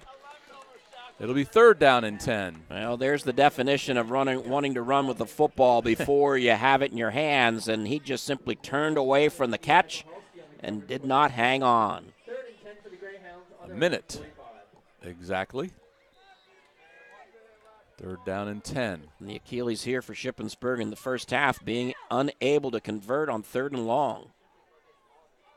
Carter Van Syk looking over the West Perry defense. Back to pass on 3rd down. Van Syok to Freidinger. Freidinger with another first down inside the 30-yard line. That will move the chains, and Pulaski makes a stop. That was a great throw again by Carter Van Syok. Yeah, great pattern down across the middle of the football field. Kane Freidinger made a nice catch and a great 3rd down conversion for the Hounds. This is first down. This is Gustafson to the 25, to the 24. Such on the stop for the Mustangs. Gain of about 5, second down and 5, and Shippensburg back to the line of scrimmage. 33 seconds. Back to pass. Van Syok throws the ball in the middle of the field. It's almost intercepted, and we're going to have a penalty flag, and let's see what this is all about. That was Tad Ziegler on the coverage as Freidinger was the intended receiver. This could be a big play here. And still no call. Pass interference, West Perry. First down and 10 for the Greyhounds. And they will mark the ball off. Shippensburg will have it in good field position at about the 11-yard line of the Mustangs. 1 timeout remaining for Shippensburg. Torres and Hauser in the backfield, and Carter Van Syok from the gun this time. 1st and 10, back to pass. Throw down the middle of the field, and this is Ethan Stauffer. Touchdown, Shippensburg. Great throw again by Carter Van Syok, and there's that Stauffer kid in the middle of the field for another touchdown. Yeah, just exactly what was necessary for the Hounds, and a beautiful pattern run by Stauffer across the middle for the Greyhound score. Well, that's just what the doctor ordered there. A nice drive, helped by a penalty. But now Shippensburg back in the ball game. Shedder's going to attempt the extra point. Kick is up. The kick is good. 21 seconds remaining until half. We have a ball game. It's 9-7 West Perry. Your complete quality satisfaction is unconditionally guaranteed. That's the backbone that New Life Painting of Shippensburg has built their business on since 1998. New Life Painting has been providing Central Pennsylvania residential and commercial painting at its best. Keith and Chris Carroll welcome the opportunity to discuss your next painting project with a free on-the-spot estimate, and your satisfaction is the center of their quality work. Give them a call at 423-5577, and you'll soon learn what satisfaction and guaranteed is all about. Wow. 11 plays, 83-yard scoring drive for the Greyhounds. 12-yard pass, Van Syok to Stauffer. And a key 3rd down conversion in that drive, Rob, which was important for the Greyhounds. Back deep is Quaker and Johnson. Eddie Auker will kick it off.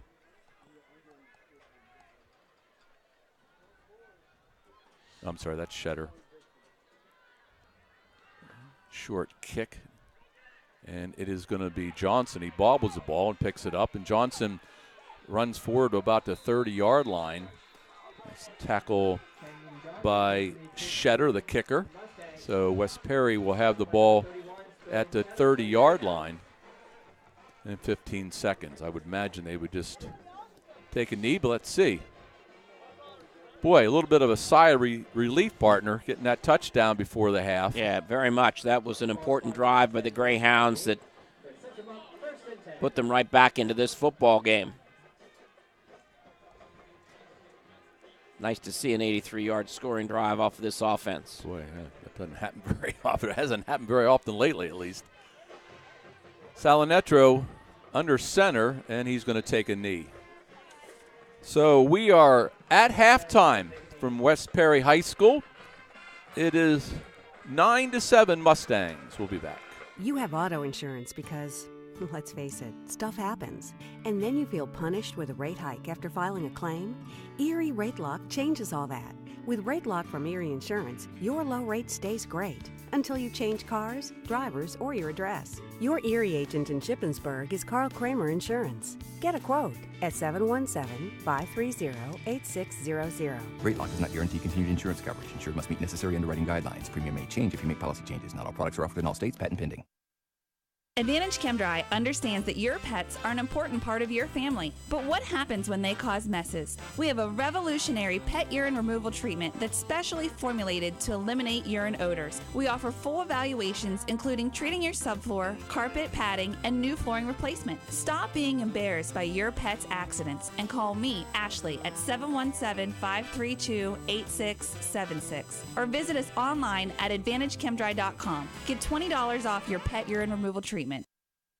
For breakfast, lunch, or dinner, Kathy's Deli, West King Street in Shippensburg is the place. Delicious breakfast selections, and for lunch and dinner, create your own sandwiches, hoagies, wraps, or salads. 3 hot soups as well as a hot meal special are available every day. Plus, Kathy's fresh baked goods and delicious dessert specials are the best. Voted #1 since 2004. Enjoy wonderful hometown atmosphere, delicious food, and friendly service at Kathy's Deli, West King Street in Shippensburg. Your next breakfast, lunch, or dinner should be at Kathy's Deli.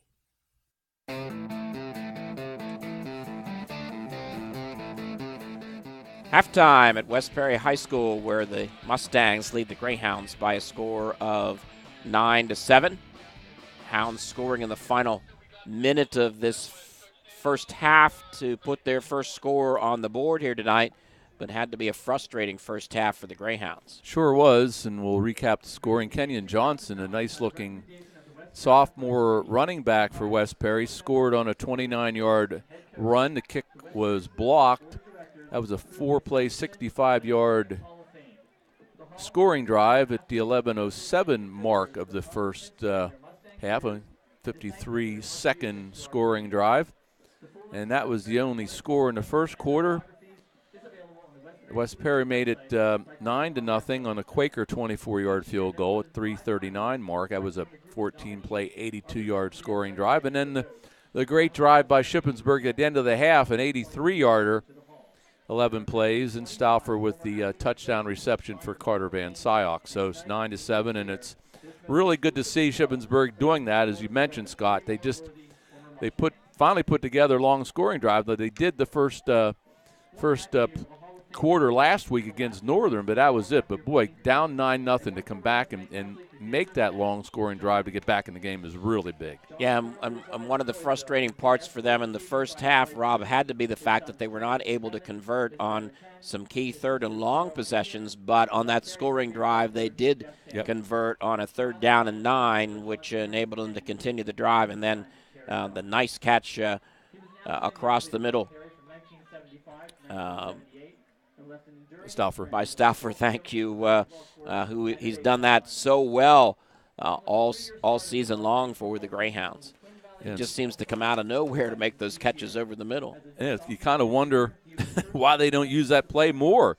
Stauffer coming into tonight's game, 9 receptions, 129 yards, 14 yards per reception, and he's that was his 3rd touchdown of the of the year. So that's a nice play by Ethan Stauffer, who's done a great job at linebacker all year long for Coach Faust, and he's a junior, so he'll be back. So, yeah, that certainly helps things. It's 9-7, and we have some time here. That's a Hall of Fame night at West Perry High School, so we have a little extra halftime. And you want to go over the district stuff now? Sure. The first thing you're charged with doing is explaining exactly how they compute the way that these teams will line up in the district playoffs. So go right ahead. Well, there's a lot of numbers here, and there's a decimal point in front of it, and then there's a lot of numbers. So that's all I got.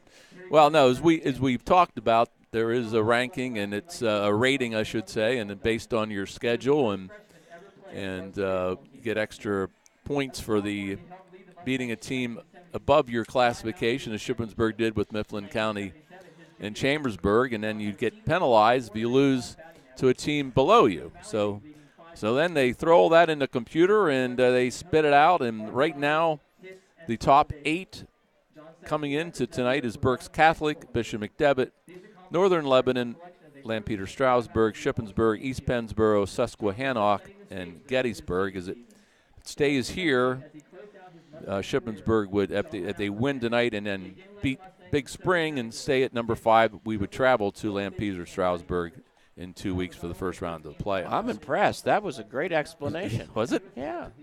That's about as good as it gets.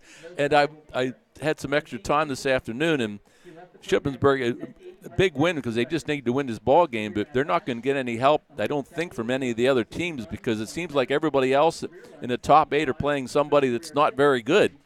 Conrad Weiser at the Gettysburg at the 8 spot.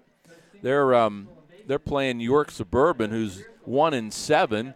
Susquehannock at number 7 is where are they playing? But they're playing somebody that's not very good either. They're playing Kennardale, who's number 17 in Quad A. Then East Pennsboro, the number 6 team, who's, I think, really good. They are at Camp Hill. Camp Hill is 3-5, and they're in Double A. Then Shippensburg, Lampeter-Stroudsburg playing Garden Spot, who's 2-6 on the year. Northern Lebanon is playing Columbia, who has won a game this year. McDevitt against Lower Dauphin. Lower Dauphin has given McDevitt some battles over the years. They're 4-4, and then I don't know who Berks Catholic is playing, but it probably doesn't matter. They'll win. So Shippensburg again. There can always be upsets. Obviously, we know that, but they got to win this ball game. Yeah, stay competitive, and with only 8 teams going into the playoff round, Rob, these are important victories tonight here. You got to win this one first, and then think about anything can happen when you play Big Spring for the Little Brown Jug. Yeah, and obviously they're not going to win the Colonial Division, as Waynesboro has a lock. Well, not a lock on that, but then Waynesboro, let me see, they're playing. I don't know who they're playing. It's Mifflin County, Big Spring, Greencastle at Northern York, and Shippensburg, of course. So they're not going to win the Colonial Division. But hey, the big thing is obviously first of all, win this and win that Little Brown Jug again next week and make it to the District 3 playoffs. So we'll talk a little more. JD is ready for the halftime stats, and we'll be right back. You have auto insurance because, let's face it, stuff happens. And then you feel punished with a rate hike after filing a claim? Erie Rate Lock changes all that. With Rate Lock from Erie Insurance, your low rate stays great until you change cars, drivers, or your address. Your Erie agent in Shippensburg is Carl Kramer Insurance. Get a quote at 717-530-8600. Rate Lock does not guarantee continued insurance coverage. Insured must meet necessary underwriting guidelines. Premium may change if you make policy changes. Not all products are offered in all states. Patent pending. For breakfast, lunch, or dinner, Kathy's Deli, West King Street in Shippensburg is the place. Delicious breakfast selections, and for lunch and dinner, create your own sandwiches, hoagies, wraps, or salads. 3 hot soups as well as a hot meal special are available every day. Plus, Kathy's fresh baked goods and delicious dessert specials are the best. Voted #1 since 2004. Enjoy wonderful hometown atmosphere, delicious food, and friendly service at Kathy's Deli, West King Street in Shippensburg. Your next breakfast, lunch, or dinner should be at Kathy's Deli.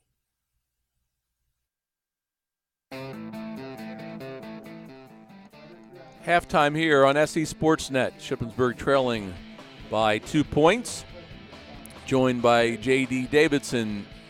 And J.D., your thoughts on the first half? Well, from what I followed from West Perry doing this year, this is what they do. They start out fast, and then they sort of fade away as the game wears on and so forth, and that was evident in the first half. They got off to the quick start in their first drive. Looked good on their second drive, came up empty. And then Shippensburg got the interception. Looked like they were going to turn the tables, but they stiffened up on defense. And then the fake punt on 4th down that led to the field goal right, what we thought was going to be right before halftime. But Shippensburg with a nice answer came right down the field, got the running game going to get that drive started, and then couple different passing routes in that, couple deep slants to one to Kane Freidinger and so forth, and a couple quick hitches. They got the ball out of Carter's hands in a hurry, and were able to get down there, and the touchdown pass to Ethan Stauffer, which we've seen that a handful of times this year. Well, and obviously we don't know a whole lot about West Perry, but what you said is true. But Coach Bowden for the Mustangs, I thought it was a pretty impressive first half for them, only scoring 9 points, but they really mixed things up offensively and kept Shippensburg, the defense, off guard at times. Yeah, and, I think our game plan to begin with wasn't too good. Our defensive backs were giving West Perry too much of free reign off the line of scrimmage, and they were catching those, quick passes right off the line of scrimmage and turning them into easy first downs and so forth. They tightened it up there a little bit, and Shippensburg looked a little bit better there, and so forth. So we'll see what happens, with the adjustments in the second half, because the Greyhounds definitely need to get their running game going. They, were slowed in the first half on the ground, and they weren't able to. Consistency is what we talked about in the pregame. The Greyhounds weren't able to show any consistency in the first half until that last drive when they drove down and got the touchdown. Yeah, and they still, and Carter Van Sock is anxious to hear the stats as far as his numbers, but threw the ball pretty well at times. Again, Hauser had a couple of nice runs early, but they kept him pretty much in check, as well as Torres. Yeah, Torres really got off to a slow start, 2 1-yard runs, but he had that big key 3rd down run there in that drive, that 83-yard touchdown drive that Shippensburg had to end the half. And, going into that drive, Shippensburg only had 23 yards of total offense going into that drive. So they weren't, like we talked about, like I said, no consistency, but they were able to get the consistency there and put points on the board to make it a much more manageable second half for them. Okay, J.D., how about the Chamberlain Pest Control first half stats? Okay, for the visiting Greyhounds, rushing the ball 11 for 41, Adam Hauser 7 for 27, Philip Torres 4 for 14. Passing, Carter Van Sock 6 for 13, no interceptions for 65 yards and 1 touchdown. Kane Freidinger 2 for 35, Gustafson 2 for 13, Stauffer 1 for 12, and Hauser 1 for 5. 106 yards of total offense for the Greyhounds in the first half, and 7 first downs. For the home West Perry Mustangs, 16 for 108 on the ground. Johnson 9 for 61 and a touchdown. Terrence Quaker 2 for 43. Salanetro passing 12 for 19, 1 interception, 133 yards.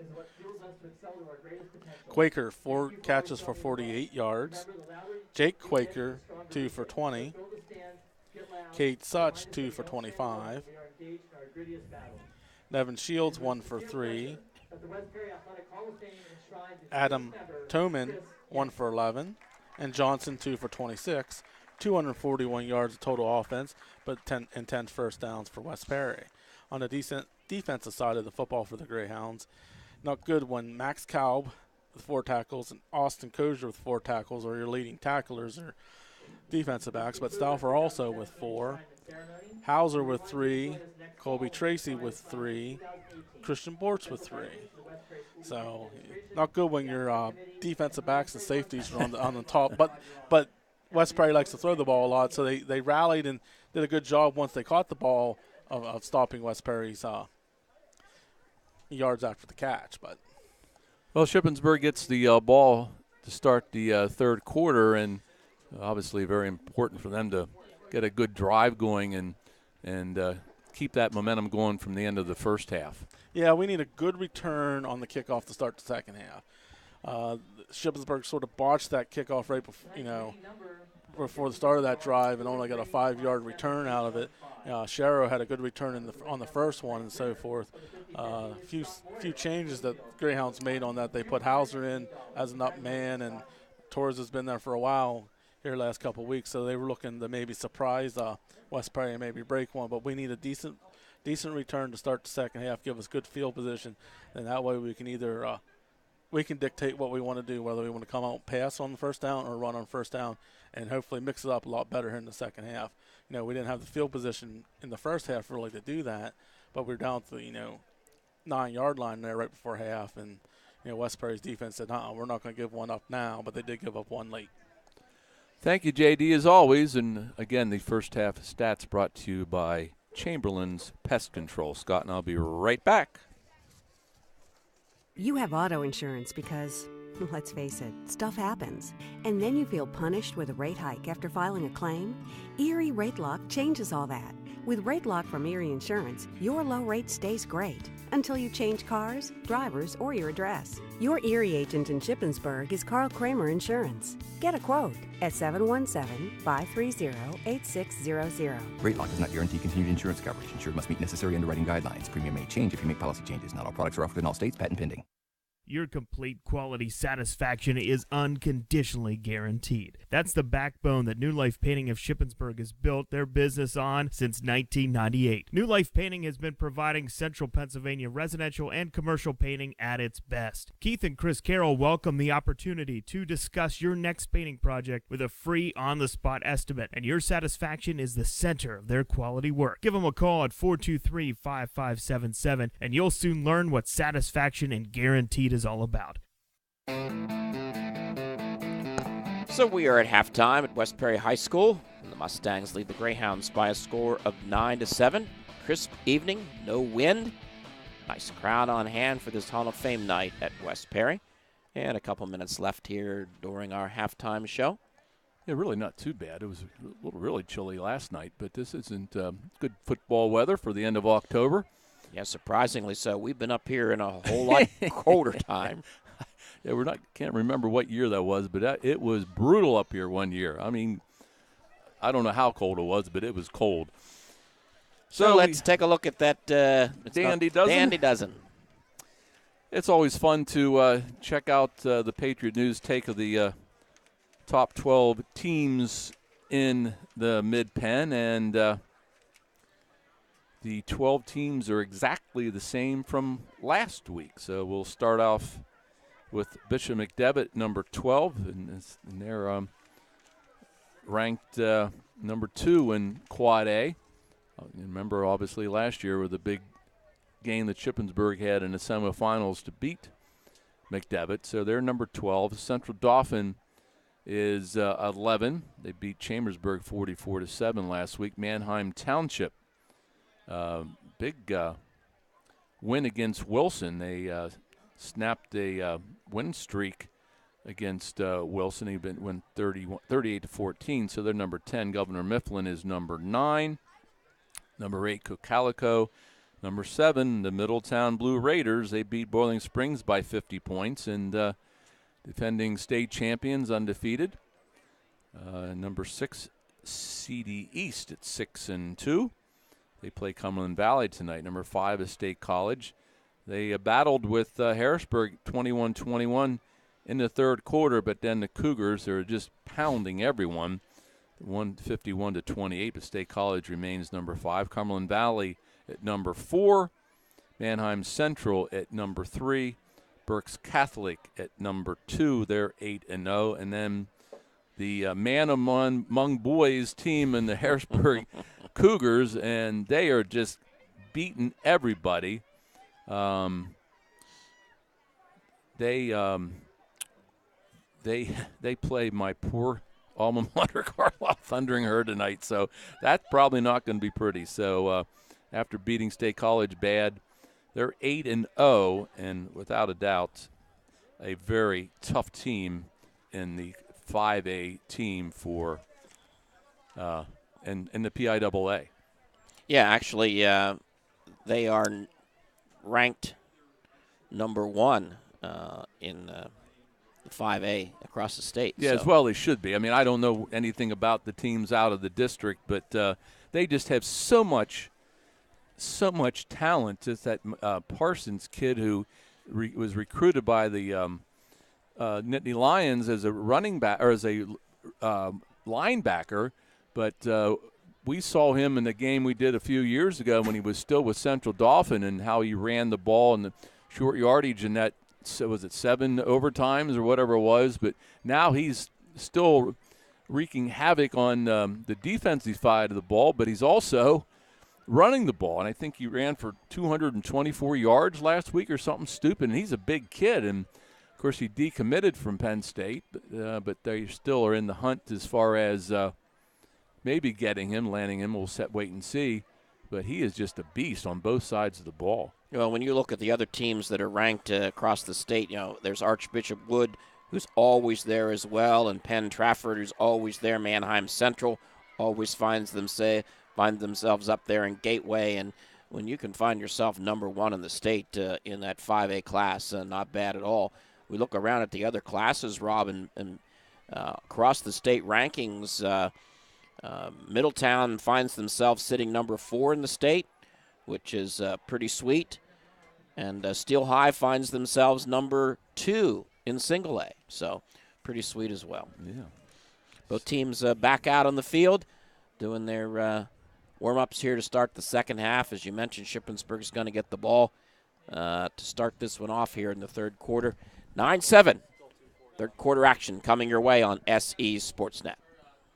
Advantage ChemDry understands that your pets are an important part of your family, but what happens when they cause messes? We have a revolutionary pet urine removal treatment that's specially formulated to eliminate urine odors. We offer full evaluations, including treating your subfloor, carpet, padding, and new flooring replacement. Stop being embarrassed by your pet's accidents and call me, Ashley, at 717-532-8676 or visit us online at AdvantageChemDry.com. Get $20 off your pet urine removal treatment. Timmins Oil Incorporated of Orrstown has been proudly serving the local area for over 35 years with quality fuel oil, diesel fuel, and kerosene products at reasonable prices. The Timmins folks invite you to call now and arrange convenient fuel oil delivery for the upcoming heating season. Call Timmins Oil at 532-3740. That's 532-3740. Or stop in and say hello at 12901 Mountain Road in Orrstown. The Timmins family encourages all drivers to exercise extra caution on the roads now that the kids are back in school. Parents, remember to take the time to become involved in your children's school activities. And this fall and always, save a life. Please don't drink and drive. Remember, for extra convenient fuel oil delivery this winter, call Timmins Oil of Orrstown now at 532-3740. That's Timmins Oil at 532-3740. The Timmins family is proud to be part of our Cumberland and Franklin County communities. And go Greyhounds! So we're ready to go on quarter number 3. Is Zach Quaker, a sophomore? No, I'm sorry. That is Jake Quaker. We'll kick it off. Adam Hauser back deep for the Greyhounds. Second half kickoff sponsored by Timmins Oil of Orrstown. Melendez back also, along with Alex Sharrow. So Jake Quaker, or Zach and Jake. And this is an up back. This is Sharrow. Sharrow with a head of steam. 30, 35, 40, 4 sidelines, close to midfield before he's dragged down by John Negley. But Alex Sharrow takes the ball from his up position, and great return to start off the third quarter. Well, I think I heard JD say that's exactly what we needed to do to get this third quarter started. Yep. Yes. Good call by JD. JD has an awful lot of good calls, and he's done an unbelievable job again this year helping us out here on SE Sportsnet. So good field position for the Greyhounds. Van Syok, man in motion is Hauser. Back to pass on first down. He's going to throw the ball downfield to Hauser, and Hauser has the ball, but it's knocked away nicely by Terrence Quaker.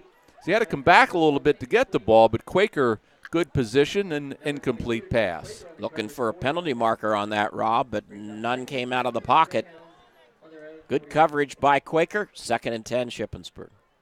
So they put Hauser in motion on first down and threw the ball to him on the near side. So this time Hauser in the slot to the near side. And this is Hauser. This is to Gustafson. Not a good throw. Cade Such on the coverage for the Mustangs. Incomplete pass. 3rd down and 10. Here again, Hounds faced with a 3rd and long to start this 3rd quarter. See if we can get a conversion here. That just was not a good-looking play at all, and unfortunately not a good throw by Van Syok. 15 seconds in the 3rd quarter here tonight from West Perry High School. Van Syok under center, back to pass, has some time, throws the middle of the field. This is Hauser, 40, 35, close to the 30-yard line, 1st down and more. Van Syok had the coverage. Kenyon Johnson finally drags down Adam Hauser, but that will move the chains in Shippensburg. 1st down at the 32. Speed and quickness on display by Adam Hauser to get a step on the coverage and made a great catch and moves those chains for the Greyhounds. Nice play on 3rd down and 10. Van Syok again under center. In motion is Hauser. Back to pass. Van Syok steps up, throws it in the middle of the field to Gustafson. The throw was low. Cade Such on the coverage. Incomplete pass. 2nd down and 10. So I think Frodinger had a little bit of an opening, but the ball underthrown. Yeah. Was not well thrown by Van Syok. Low. Had some time. Good coverage by the offensive line. Yeah, they did a real nice job because the Mustangs did bring some pressure. 2nd down and 10. Motion by Hauser once again. And this is Philip Torres. Torres fights forward to about the 25-yard line. Jake Fadness finally drags him down, but that's a nice run by Philip Torres. And it'll bring up a 3rd down at about 4 for Shippensburg. Yeah, credit the Greyhound offensive line, Rob, that time. Nice opening for Torres to run through to pick up those 6 yards. Gustafson to the near side, Frodinger to the far side, and this is Torres again. And Torres this time is smacked down short of the 1st down. Jake Fadness leading the way for the Mustangs. No gain on that play. It'll be 4th down and 4. Yeah, Fadness with a big hit there to stop Torres at the line of scrimmage. Fadness listed at 6'1", 180. And Ethan Stauffer checks into the ball game. See if they can find him open in the middle of the field again. 2 minutes in here. Set up on a wing to the far side. From the gun is Carter. Back to pass. Has some time. Now being pressured. Throws down in the middle of the field to Ethan Stauffer. The ball thrown just to, that was Kane Frodinger. A little bit overthrown. And there'll be 4th down. And they'll turn the ball over. Cade Such on the coverage. So a 4th down play by Shippensburg, incomplete. So the West Perry, their first possession of the 2nd half. Yeah, Frodinger just a couple steps short of the pass by Van Syok. So it'll be 1st and 10 at the 26-yard line for West Perry. They lead at 9-7. Backs in the eye behind Salinetro, and this is a fake to Johnson. Salinetro, the little flip to the fullback. This is Fadness, and Fadness gets about 5 yards before Adam Hauser drags him down. 2nd down and 5 for the Mustangs. We're only a couple minutes into the 3rd quarter, but I think this is as most a complete ball game as Adam Hauser's played all season. I agree, and boy, is it needed for Shippensburg to win this ball game tonight. Weber is the receiver to the near side, 2 to the far side. Johnson, the lone man in the backfield, and Johnson gets the carry, and Johnson fights forward. It's going to be close to the first down, and I think with that second effort, he's going to get it. Brought down by Eddie Ocker, but Johnson's quite the runner, and that's a first down for West Perry. Yeah, real nice power run by Johnson that time, and he's had a good ball game offensively for the Mustangs. First and 10 from the 38. Johnson again the lone setback behind Salinetro, and he'll get the ball again over the left side. And he's nice stutter into step. The secondary across midfield into Shippensburg territory. Ethan Stauffer finally brings him down, but as my partner mentioned, that was quite the move by Johnson. He kicked to the outside for the first down. Yeah, he looked inside and then stepped laterally to the outside, and that allowed him to pick up 7 more yards in that carry in the first down. First and 10 from the Greyhounds' 48-yard line. Salinetro under center. Johnson again, and Johnson into the secondary again. And Johnson got stopped by the umpire and still fights forward. It's going to be close to the first down, so the umpire gets the assist on the tackle. And let's see, they're going to call it short. It'll be second down and 1. Another great run by the sophomore running back. 39-yard line of Shippensburg. So the Greyhounds drove the ball downfield a little bit on the other side and missed on a 4th down throw, and now West Perry driving. Salinetro over to the near side. Block. This is Quaker. Quaker breaks a touchdown, and Adam Hauser might have saved a touchdown. He knocks him out of bounds about the 25-yard line. First down again for West Perry. Well, Quaker stepped through an Eddie Ocker tackle. Actually, back behind the line of scrimmage. And some nice blockers out in front, and that was a nice run after the catch.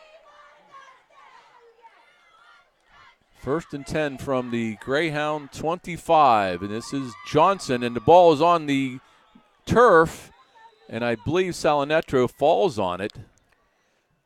Eddie Ocker at the bottom of the pile, but Salinetro comes up with it.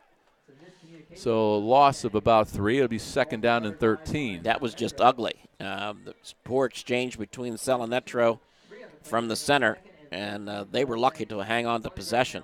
I think the play was designed for a run by Kenyon Johnson, but he obviously never got the ball. 7:21 remaining here in the third. Still a 2-point West Perry lead. Backs in the eye. The fullback is Fadness. Throwing is Salinetro. Puts the ball down and throws it in the middle of the field. There's got to be a penalty flag and there. Adam absolutely. Hauser double teamed with Cobb, and Hauser is going to be called for the pass interference. And he's putting up a little bit of an argument with the field judge.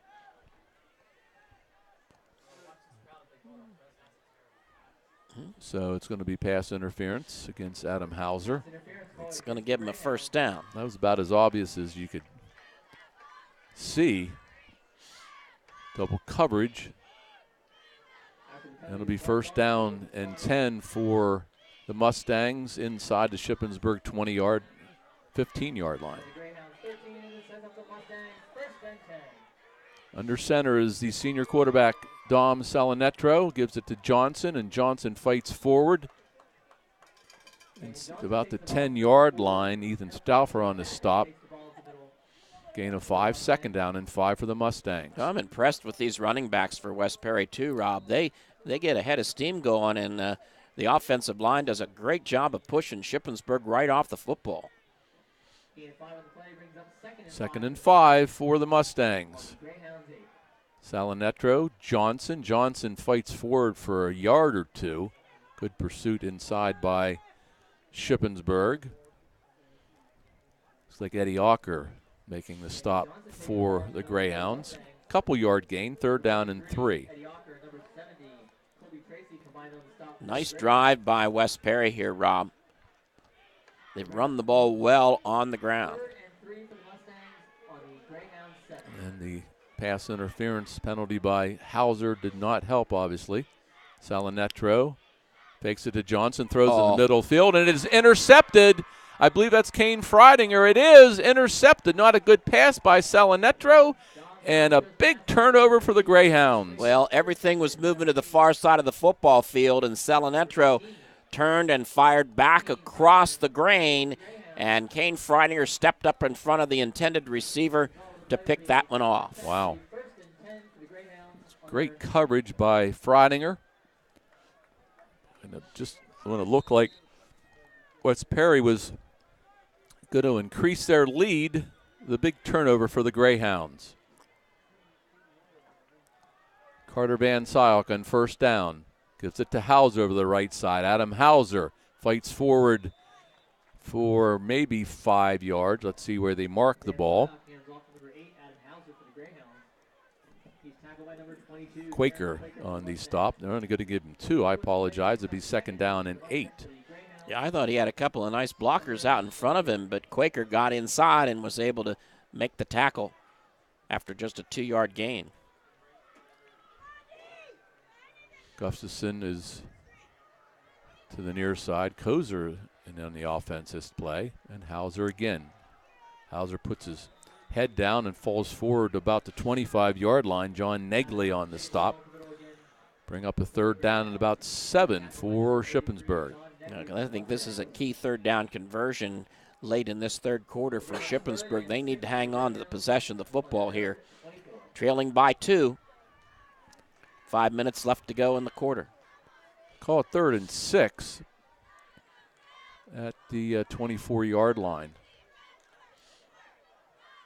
Kozer in the backfield with Torres. In motion is Adam Hauser. Back to pass. Van Syok gets it out to Hauser, and it's overthrown.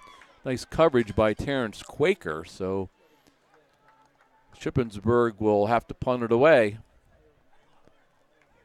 They've been using that play a lot, Scott, tonight. And they put Hauser in motion that time to the near side, and he did have the inside position on the intended receiver, or on the intended defender, but Van Syok just could not make the connection.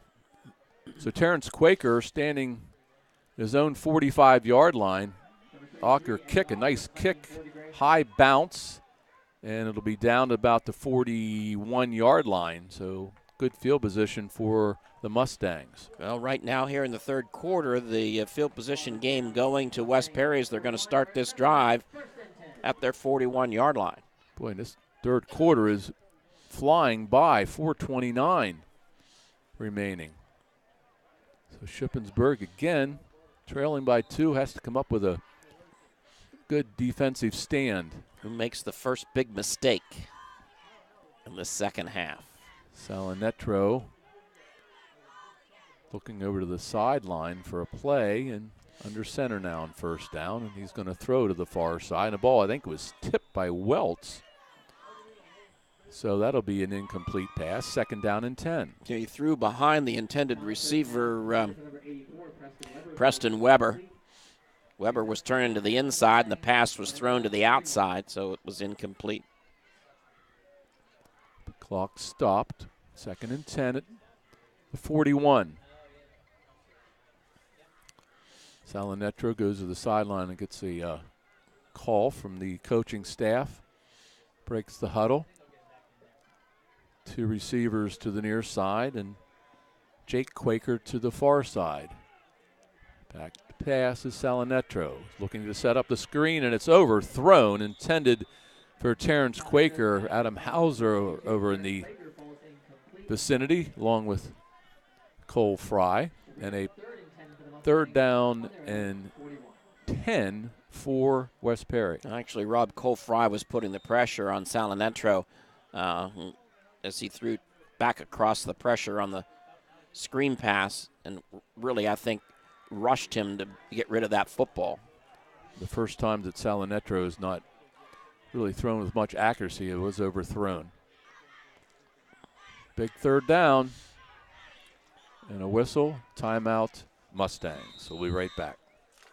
Your complete quality satisfaction is unconditionally guaranteed. That's the backbone that New Life Painting of Shippensburg has built their business on since 1998. New Life Painting has been providing Central Pennsylvania residential and commercial painting at its best. Keith and Chris Carroll welcome the opportunity to discuss your next painting project with a free on-the-spot estimate, and your satisfaction is the center of their quality work. Give them a call at 423-5577, and you'll soon learn what satisfaction and guaranteed is all about.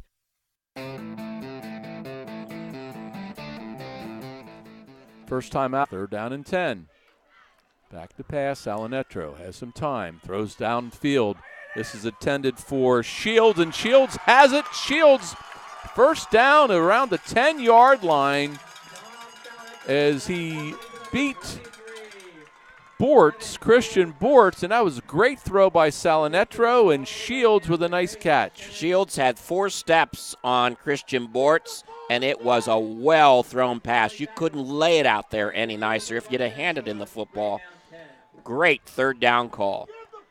Well, I'll tell you, as you mentioned, partner, they must have thought it was an important play, and they called the timeout, and they set it up beautifully. Johnson, a direct snap, and he hands it off to Quaker, and Quaker fights forward inside the 10-yard line. So the running back Johnson under center takes a snap and hands it off to Quaker. Kramer on the stop for the Greyhounds. 2nd down and 6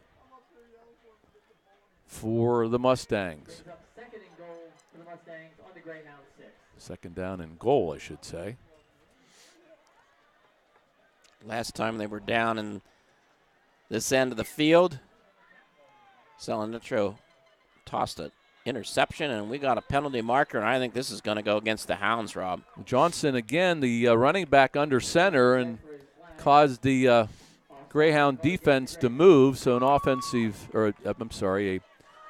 offside on the defense. Move the ball down to about the 3-yard line. Still 2nd down and goal. I tell you, that's a great weapon to have.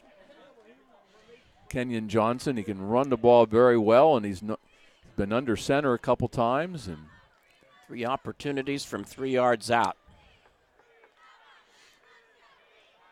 And he's under center again as Johnson. And he backs the pass, and he's throwing, and it's knocked away by Kozer, intended for Preston Weber, but Kozer with a nice play as Johnson threw the little flip pass. Nice play by Kozer. Kozer stretched with his right hand and batted that football down. 3rd down. I just don't see how this team lost by 6 last week. Johnson again.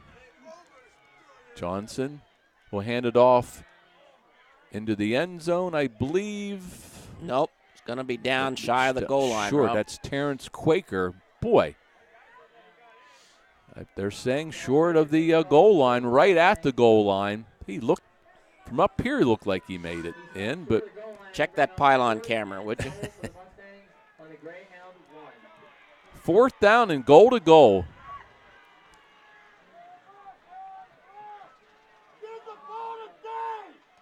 And once again, Johnson under center, and Salinetro is a fullback, and Johnson tries to sneak into the end zone. He finally is in. 2nd or 3rd effort. And Kenyon Johnson another touchdown, and that gives West Perry a 15-7 lead. Well, it took all 4 downs, but they pushed it in for the score. The extra point attempt now by Zach Quaker. Salinetro with a hold, and it's blocked. So, extra point is no good, and it's an 8-point lead, 15-7. Hey, insurance companies that want to spend $1 gazillion on funny TV ads can go right ahead, as long as it's not my money paying for it. For seriously good auto, home, business, or life insurance, I go to Erie Insurance. where a great price is just the start. You get unbelievable service, independent agents you can really trust, and superior products. But don't just take it from me. Talk to your local Erie agent. Your Erie agent in Shippensburg is Carl Kramer Insurance. Get a quote at 717-530-8600. Second blocked extra point of the night. That one was Adam Hauser. 7-play, 59-yard scoring drive, and the big throw, Salinetro to Shields, set up the first and goal, and they converted on 4th down and short. So now the Greyhounds, still a one-possession game. 2:06 remaining here in the third quarter. Adam Hauser back deep. That could have been a huge missed point after, Rob, because it would have made it a two-possession game. So Melendez back also, along with Alex Sharrow. Here's the kick, a short kick, and it's bobbled and then taken by Philip Torres. And Torres trying to get away from some defenders, and he gets it up over to the 30-yard line. Jake Fadness on the stop, but decent return by Philip Torres, and Shippensburg will have it 1st and 10 at the 30. Now the Hound offense has to really go to work, Rob. They need to put a 70-yard drive together here. So make it to 31-yard line. Hauser and Torres are split behind Carter Van Zyok. First down call. Man in motion. This is Hauser over the right side. Hauser 45, 50. Or 40, 45, I should say, over the 45-yard line. Did I see a late flag? Yes, I did. Kenyon Johnson on the stop. Let's see what the penalty flag's about. Be enough for the first down. A nice run by Adam Hauser. Going to be a personal foul face mask against Wes Perry. Ooh, that's so big. Another 15 yards, so that will move the ball into Mustang territory. Big call. And it's going to be 1st and 10 at the 39-yard line of the Mustangs.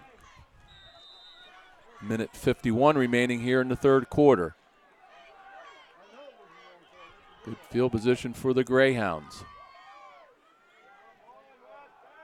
Hauser in the slot to the far side on first down. He's in motion now.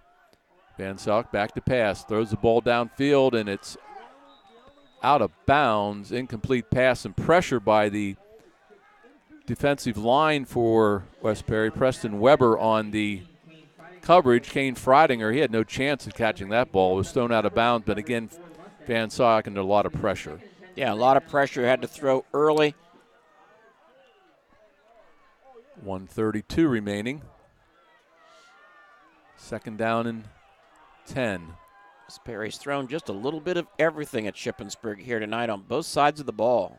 Second down carry. This is Hauser. Hauser kicks it outside, and boy, he is just going to fight to get back to the line of scrimmage.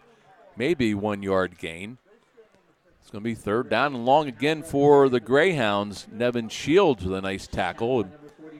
Hauser unable to get outside. Well, one of the sure ways of stopping Hauser is grab him by the ankles, and Shields just wrapped him up down there, and he couldn't get anything going. Minute to play here in the third. Hauser in the slot to the near side now. Back to pass. Van Zyok to Gustafson. Gustafson puts his head down, falls forward. He's going to be short, I think, of the first down. Yes, it's going to be 4th down and 1. Kenyon Johnson on the stop is, boy, I thought Gustafson had enough for the first down, but stopped the yard short. Talking about a big play here, partner. You are correct. Carter under center. And Hauser in motion. Gives it off to Torres, and Torres fights forward for the first down. Terrence Quaker on the stop. And that is going to be the last play of the third quarter. We played 3 from West Perry. It's 15-7 Mustangs. Advantage Chem Dry has been locally owned and operated for over 20 years. We are your one-stop shop for all your flooring needs. Check out our virtual showroom at AdvantageFlooringPA.com. We carry the latest selection of hardwood, ceramic, carpet, vinyl, laminate, and LVT flooring. If you want all your carpet and flooring solutions in one convenient location, look no further. Our quality is guaranteed. Call me, Ashley, at Advantage Flooring, 532-9977 to set up a free in-home estimate. Well, 3 interesting quarters. One more to be played and should be exciting. And with the fourth quarter play-by-play, Cousin Scott. Thanks, Rob. Battle on the gridiron here tonight in West Perry High School. 15-7. The Mustangs have led from the start. The Hounds pulled within 2 before half. But West Perry scoring the only touchdown in the third quarter. On a big third down conversion, and took 4 tries to take it in from inside the 10. So Shippensburg faced with the 1st and 10 now as we begin the fourth quarter of play from the West Perry 29-yard line. Van Syok under center, steps and throws to the near sideline and completes it to Kane Freidinger down at about the 19-yard line. Preston Weber on the coverage. That'll be a pass play that'll pick up almost 9 yards, and it will be 2nd down and about 1 for the Greyhounds. Nice to have a 2nd down and short for once. Hauser is in a slot inside of Gustafson to the far side of the field. Fake over the middle and a throw into the end zone to Nick Gustafson, and it's dropped incomplete. Coverage led by Eli Polchowski. And it'll be 3rd down and 1. Looked like Gustafson got his hands on that. I don't know if a little bit of a bump by Pulowski or not, but I thought that ball could have been caught.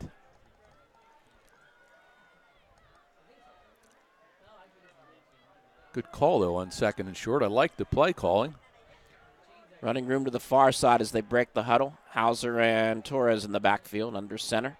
This is Adam Hauser, who will get the 1st down, cross the 15, penalty marker flies, and is finally dropped at the 11-yard line by Polhowski. Let's see what the penalty marker's about. That'll move the chains at the play stands. Thrown from the secondary. Officials are huddling. Going to be on personal foul, face mask against West Perry, and that's going to be a half a distance penalty that'll walk the ball down to about the 6-yard line. Wow. 1st and goal, Shippensburg. 2nd face mask penalty on West Perry here in the half on Hauser.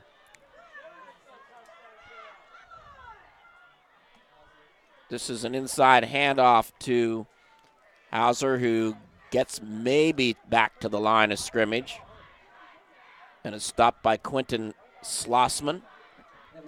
No gain in the play. 2nd and goal from the 6. Yeah, Hauser was in trouble right from the beginning as there was no running room whatsoever.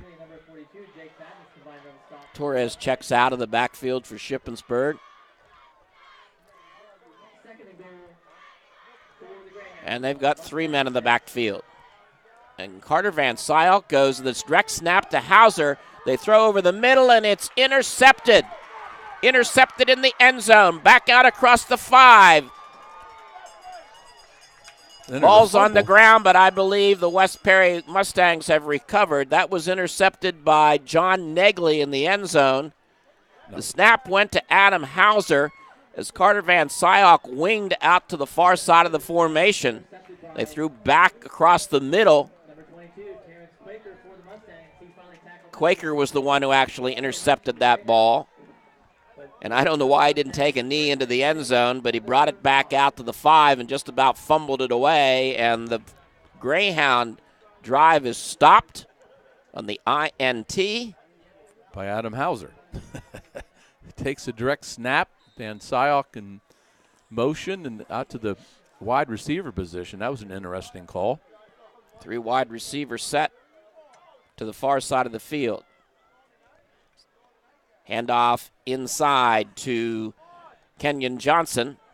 And Johnson maybe gets a couple of yards out to about the 8-yard line. Let's see where they mark his forward progress. Monahan on the tackle. He'll pick up, maybe 2. We'll call it second down at 8.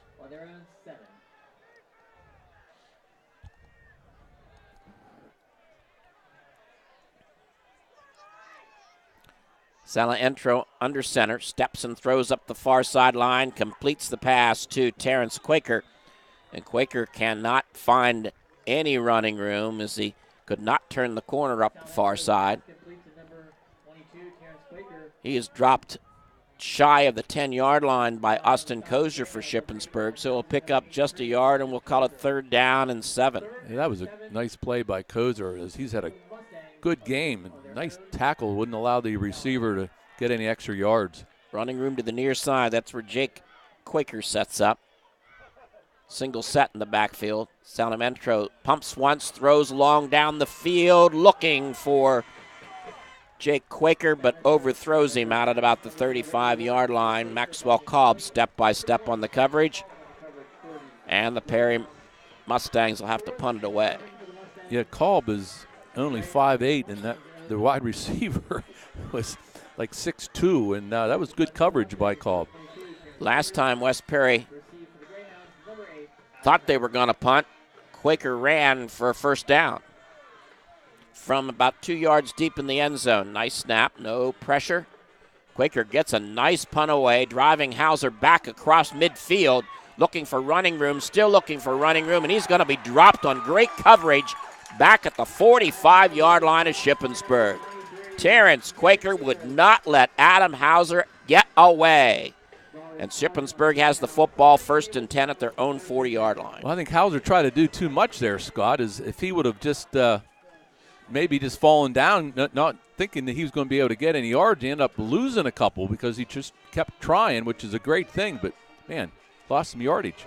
Hounds moving left to right here in the fourth quarter. They trail by 8, 15-7.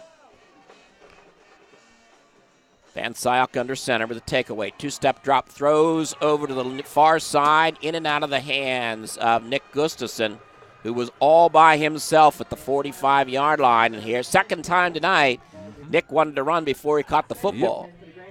Yep. Jake Fadness on the coverage for Mustangs, but didn't matter.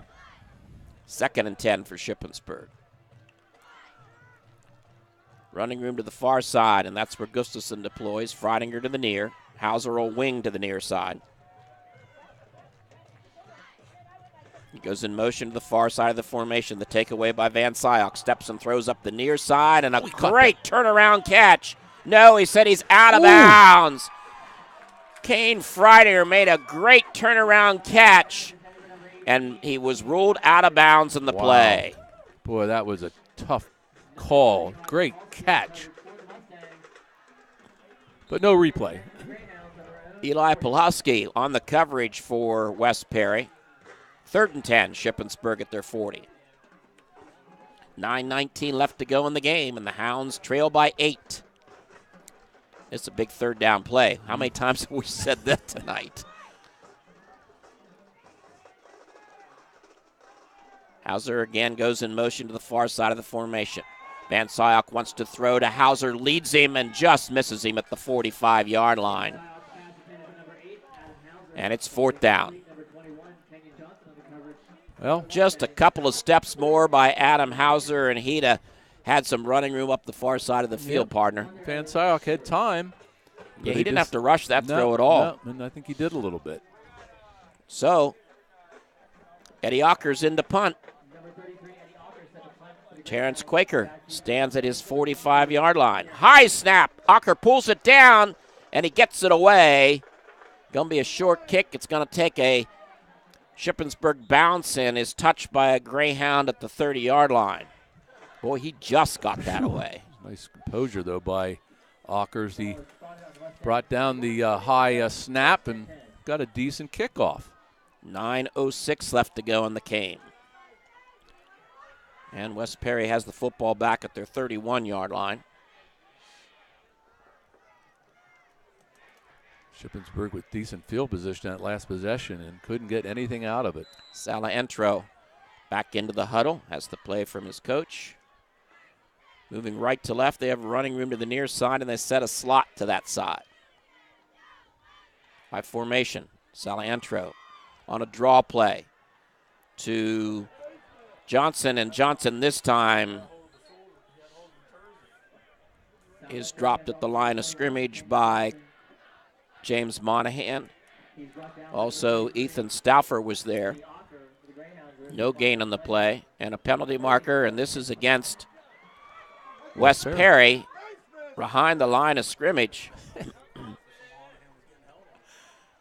Monahan did a nice job in that last play, Scott, as he just held on to Johnson before Stauffer could come in and finish him off. But this penalty is big for the Greyhounds. Ball is walked back just short of the 20-yard line. Second down, and let's call it 20.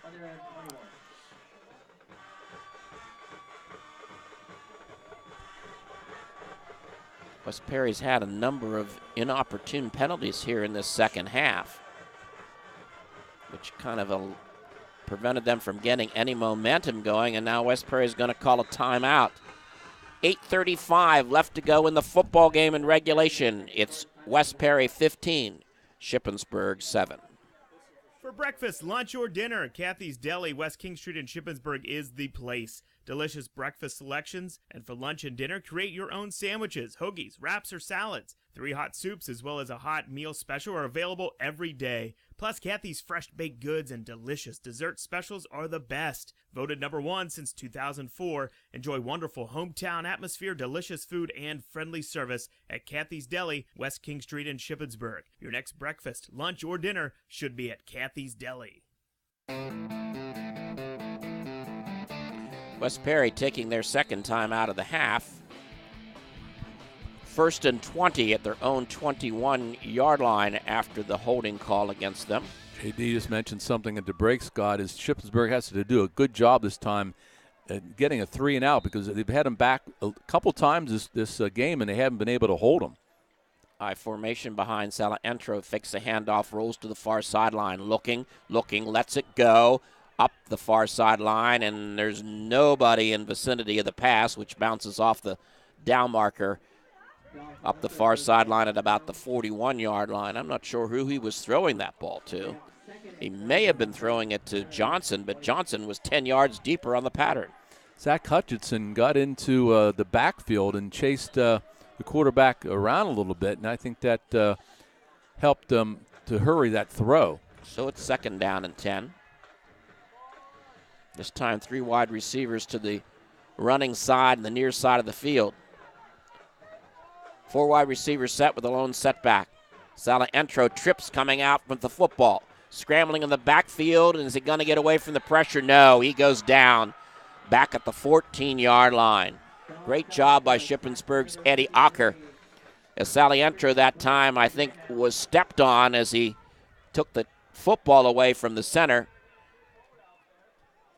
As the loss is back at the 14, that's 6 more yards, so we'll call it 3rd down now and about 26. Well, of course, the penalty helped, but the Shippensburg defense has played really good here in this possession, putting a lot of pressure on the quarterback.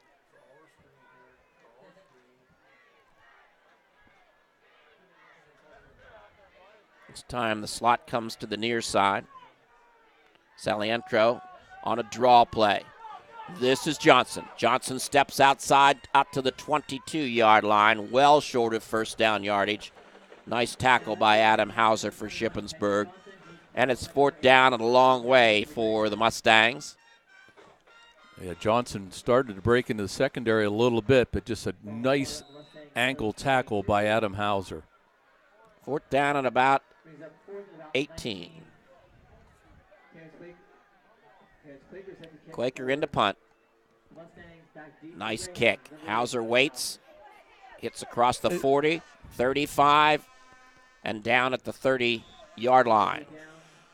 I tell you, I mean, That time it may be warranted not to pick it up, but Hauser's done it way too often, punt returns. He just lets it bounce, and that time it took about a 15-yard bounce in West Perry's favor. Yeah, really nice punt. No return. And so it'll be first and down Shippensburg as they mark the ball down at the 29-yard line. 6:59 on a stop clock. Hounds trail it by 8. Hauser sets a slot to the near side, running room to the far side as the Hounds move left to right. Hauser goes in motion to the far side. Handoff to Philip Torres, and Torres fumbles the football, and it's recovered by West Perry.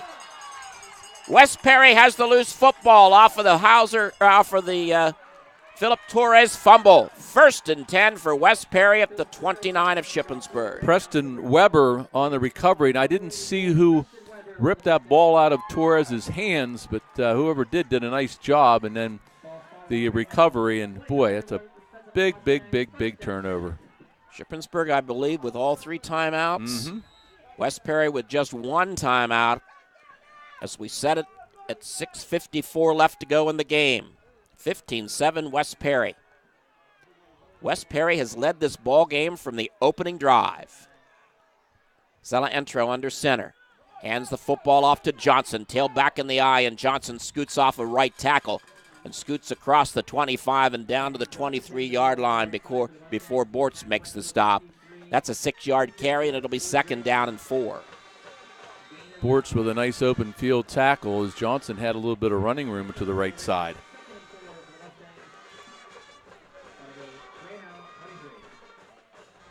Entro comes out of the huddle to get a play. The Mustangs break the huddle. Send Quaker wide to the, check that Weber wide to the near side. I formation. Entro hands the football off to his big fullback, Jake Fadness. Fadness off of left guard. He'll get the ball down to about the 21-yard line, picking up 2 more yards. It'll be third down and 2. Colby Tracy on the tackle. Tell you what, if I'm West Perry, I'm taking as much time off that clock as I can. Yep. Shippensburg. This time Weber will go wide to the far side. And Quaker will come wide to the near side. Handoff goes to Johnson, and Johnson will be stopped up close to the first down yardage by Ocker for Shippensburg. But it is another first down for West Perry. Yeah. Just across the 19-yard line. Yeah, and it's, I don't know, Coach Faust's going to have to start using these timeouts.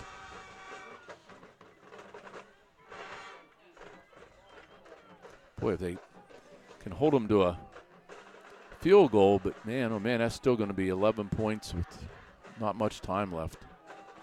Entro with the handoff to Johnson, his tailback, who goes straight ahead. Maybe gets to the 18, picking up a yard. Coming up to make the tackle was Colby Tracy for Shippensburg. They only mark the football down right at the line of scrimmage, so no gain in the play. Second down and 10. 4:45 left to go in the game. Kept Johnson pretty much under control here in the fourth quarter, but boy, is he just a dangerous runner. You got to keep an eye on him all the time. Weber to the near.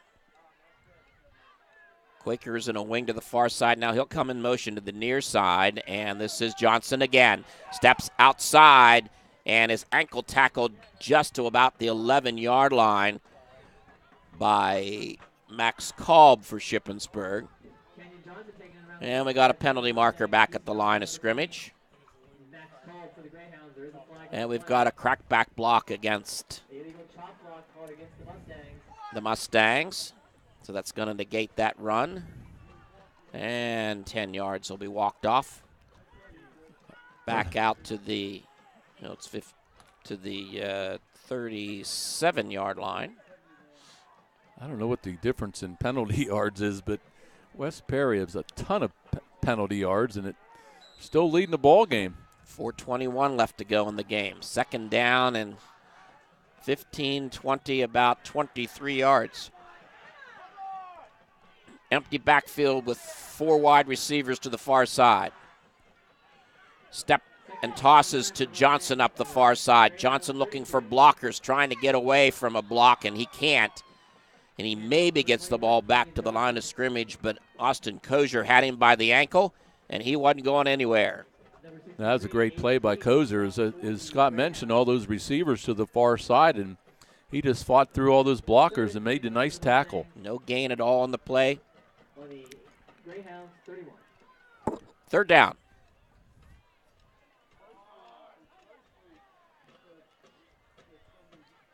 Now, boy, you look at it, and they stop here, and Shippensburg does score. They're almost going to have to go for the 2-point conversion to maybe win it. I don't know.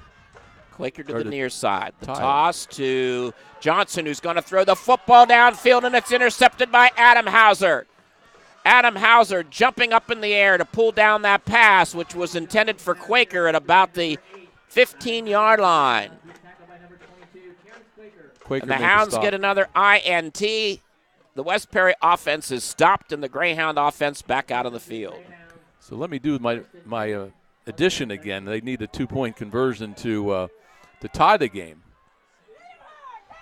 3:13 left to go. And here come the Hounds at their 19-yard line. Running room to the far side of the field. Backs are split. Hauser in the slot to the near side.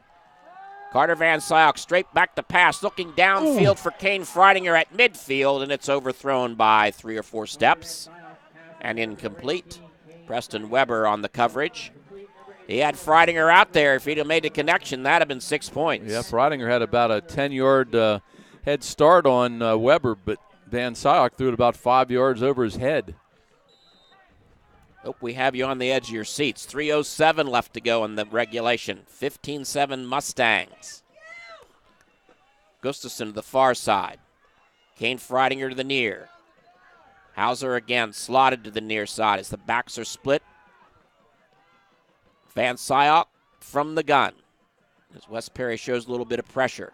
Inside handoff to Torres, and he is hit right at the line of scrimmage, and a penalty marker goes down. Hit in there by Fadness. Let's see what this penalty marker is about. That was not a face mask.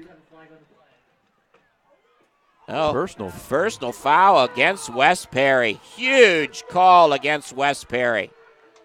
Penalty was at the 21-yard line, and that's going to be 15 yards walked off against the Mustangs. Give Shippensburg a 1st and 10 out at the 33-yard line. I didn't. Did you see anything? No, I sure didn't. No, and now we got a penalty marker from the sideline. And it's going to be 15 more yards against West Perry. Well, the head coach, Robert Bowden. And that's a sideline warning. Sideline warning, okay. Just a sideline warning. 1st and 10 for Shippensburg at their 33. 2:55 on a turning clock. Shippensburg with all 3 timeouts, trailing by 8. Van Syok with the takeaways. Looking to throw over the middle, and he has Hauser for a 1st down, out of bounds at the 44-yard line of Shippensburg. Coverage by Tad Ziegler, but that moves the chains for the Greyhounds and stops the clock at 2:43 left to go in the game. It's a nice throw by Van Syok, and Hauser with the presence of mind to step out of bounds. And he had plenty of time to throw a strike to Hauser for the 1st down. This time Hauser slots to the far side of the field. Van Syok back to pass, looking for Hauser, looking, scrambles to the far side, steps and throws, and completes it to Hauser at the 44-yard line. Hauser loose in across the 35. Hauser down inside the 30 and down to the 29-yard line goes Adam Hauser for Shippensburg. Move those chains one more time. Tad Ziegler finally on the tackle, but a nice catch and run by Adam Hauser, and the Greyhounds are in business at the West Perry 29-yard line. 2nd and 3rd and 4th effort by Adam Hauser. 2:32 left to go in the game. Hounds trail by 8. Hauser slots to the near side.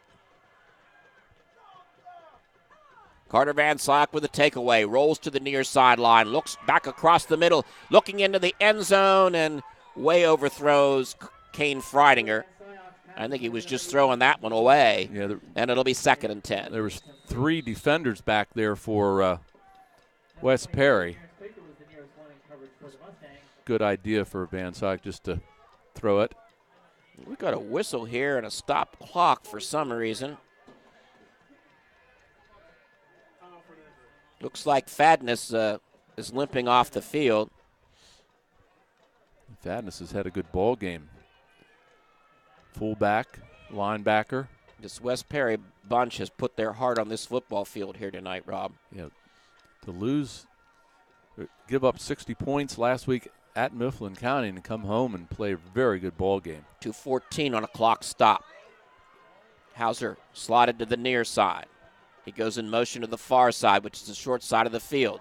Van Syok steps back and throws a pass up the near sideline, completes it out across the 25 and out of bounds at about the 17-yard line to Eddie Ocker on a screen pass, which moves the chains and makes it 1st and 10, Shippensburg at the 21. Preston Weber on the coverage. But where did Eddie Ocker come from, Rob?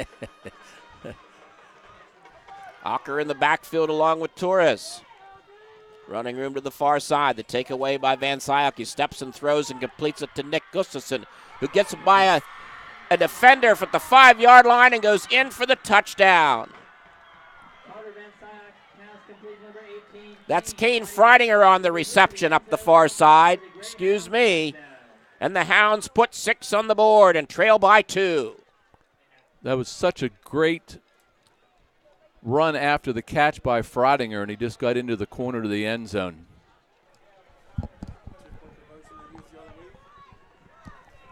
So we're going for 2, right, partner? So with 1:56 left in the game, the ball is placed down at the 3-yard line, and let's see what the Hounds come up with here. They better get a play in quickly or take a timeout.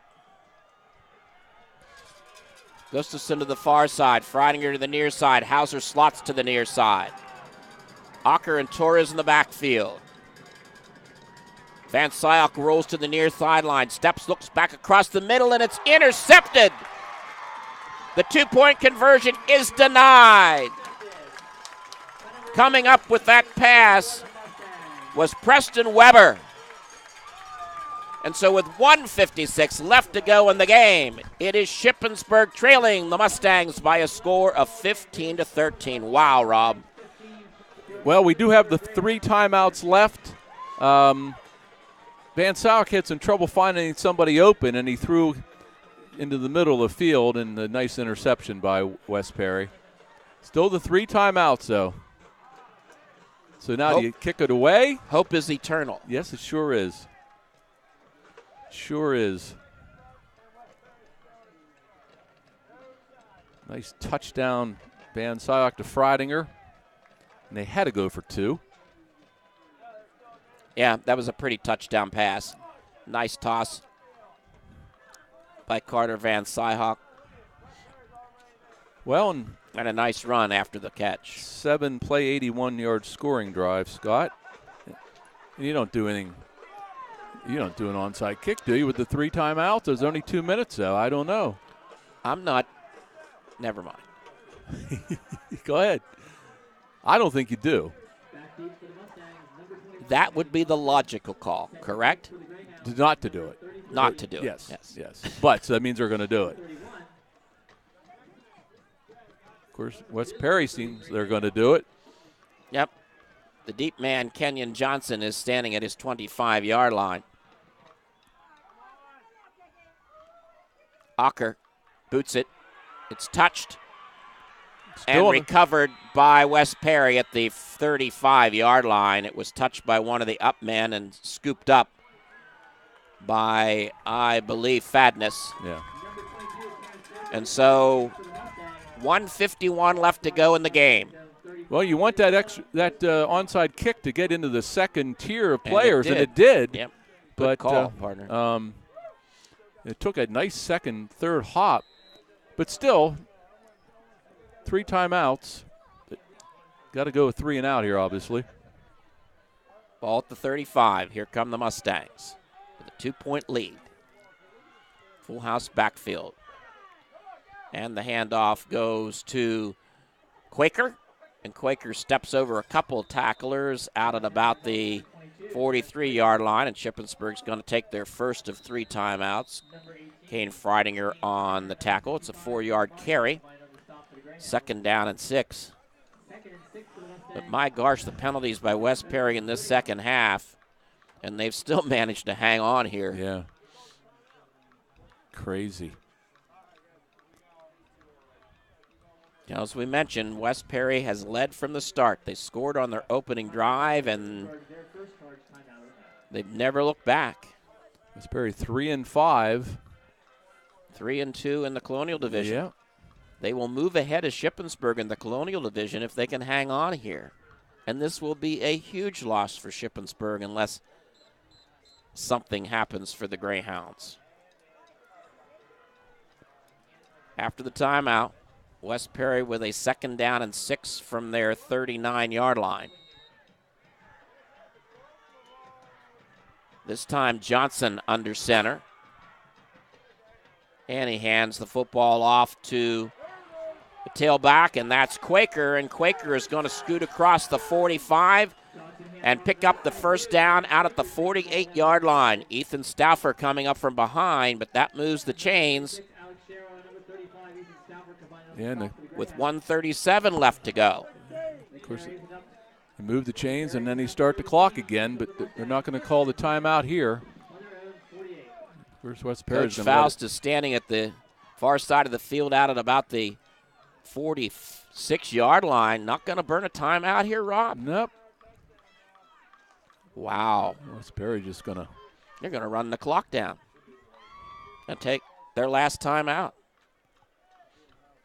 Interesting call. 1:10, and West Perry now takes a timeout and will step away. You have auto insurance because, let's face it, stuff happens. And then you feel punished with a rate hike after filing a claim? Erie Rate Lock changes all that. With Rate Lock from Erie Insurance, your low rate stays great until you change cars, drivers, or your address. Your Erie agent in Shippensburg is Carl Kramer Insurance. Get a quote at 717-530-8600. Rate Lock does not guarantee continued insurance coverage. Insured must meet necessary underwriting guidelines. Premium may change if you make policy changes. Not all products are offered in all states. Patent pending. So, I mean, guys, I understand that the clock was stopped after the first down, but still, you let 27 seconds roll off that clock. Well, so now you stop it. It's for after being 2nd down and 3rd down, and I don't know. I guess that's what he was thinking, right? I mean, yeah, obviously. 1st and 10 for West Perry at their 48-yard line. 1:09 left to go in the game in regulation. This is a handoff to Quaker, who's trapped behind the line of scrimmage and dropped for a loss back at the 46. And now Coach Faust will call a timeout. Bortz on the tackle for Shippensburg. 2-yard loss, 2nd down and 12. Now this. Every day, the Shippensburg News Chronicle makes it their business to cover local news. From breaking news to features, from local government to sports, the News Chronicle lives and breathes Shippensburg. In today's fast-paced world, there are many ways to stay informed and connected with the News Chronicle. The print edition, the online website subscription, or the easy-to-read e-edition. To subscribe and select what fits your lifestyle, visit shipnc.com. Since 1844, the News Chronicle has been reporting on the people and the news of the Shippensburg area. Keep in touch today at shipnc.com.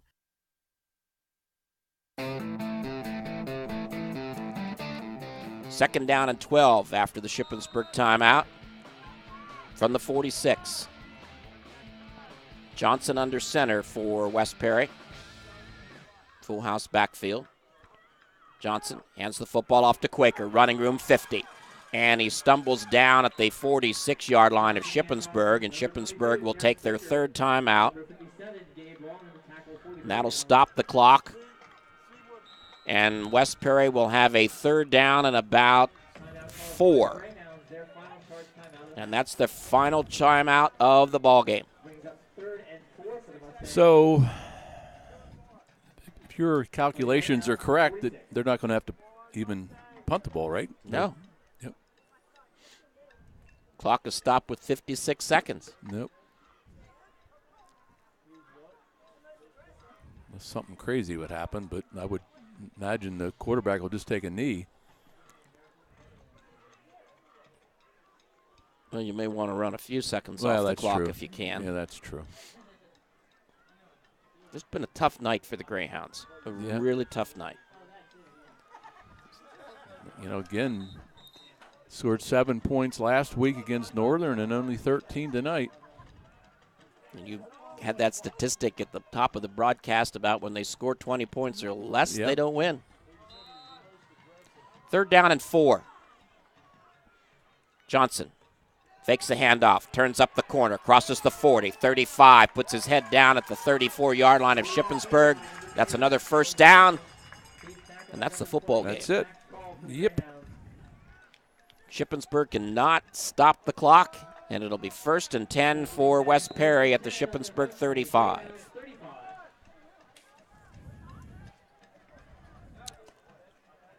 Well, second straight loss for the Greyhounds here. Second loss in the Colonial Division in a row.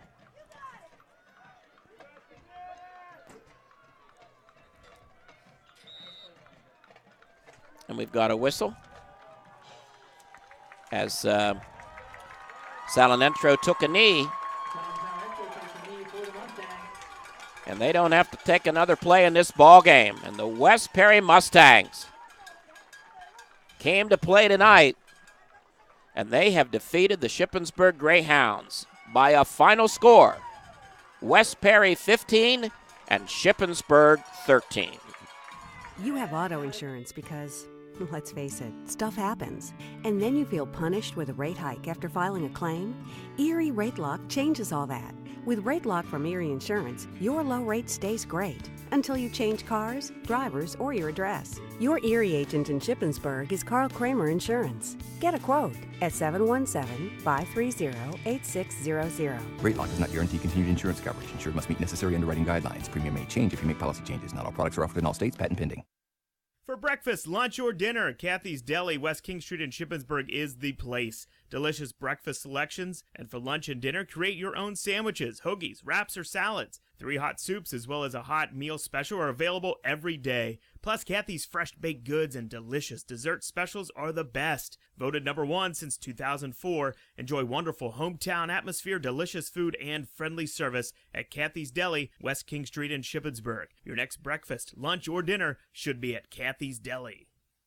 Advantage Chem Dry has been locally owned and operated for over 20 years. We are your one-stop shop for all your flooring needs. Check out our virtual showroom at AdvantageFlooringPA.com. We carry the latest selection of hardwood, ceramic, carpet, vinyl, laminate, and LVT flooring. If you want all your carpet and flooring solutions in one convenient location, look no further. Our quality is guaranteed. Call me, Ashley, at Advantage Flooring, 532-9977 to set up a free in-home estimate. Your complete quality satisfaction is unconditionally guaranteed. That's the backbone that New Life Painting of Shippensburg has built their business on since 1998. New Life Painting has been providing Central Pennsylvania residential and commercial painting at its best. Keith and Chris Carroll welcome the opportunity to discuss your next painting project with a free on-the-spot estimate, and your satisfaction is the center of their quality work. Give them a call at 423-5577, and you'll soon learn what satisfaction and guaranteed is all about. From the opening kickoff, the Mustangs of West Perry tonight defeated Shippensburg by a final score of 15-13.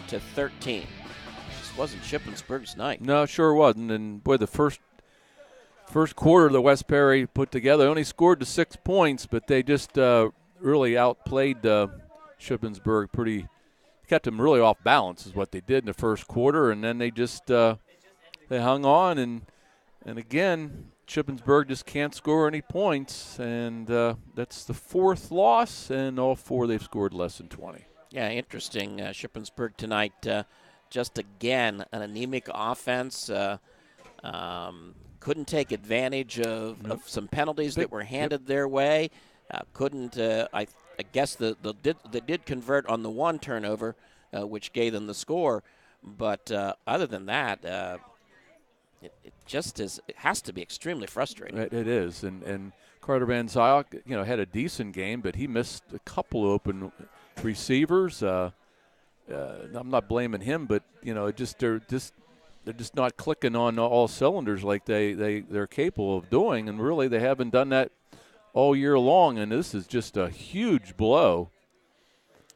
Huge blow for the if body language is anything, Coach Faust is standing at the end of down to our left in the field at about the 8-yard line, and he's just hanging his head. Yeah, and it's interesting. They have a couple of groups of players kind of out still in the field talking, but as you said, Faust is not saying anything.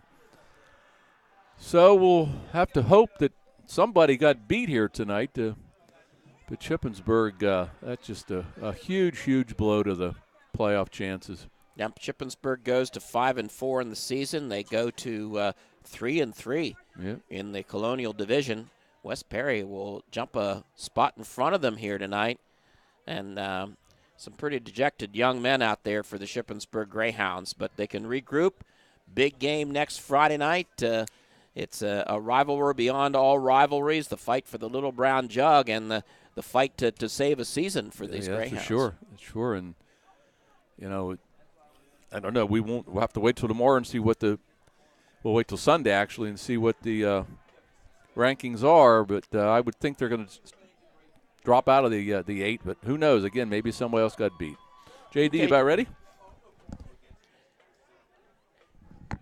We'll let him get the headsets on, though. Go ahead, JD. First of all, your thoughts. Frustrating night for Greyhounds. Yes, it was, and it's been that way pretty much all season long. They just don't have the explosiveness in the offense and so forth. And, they did a nice job rallying there with the last interception, going down the field and scoring.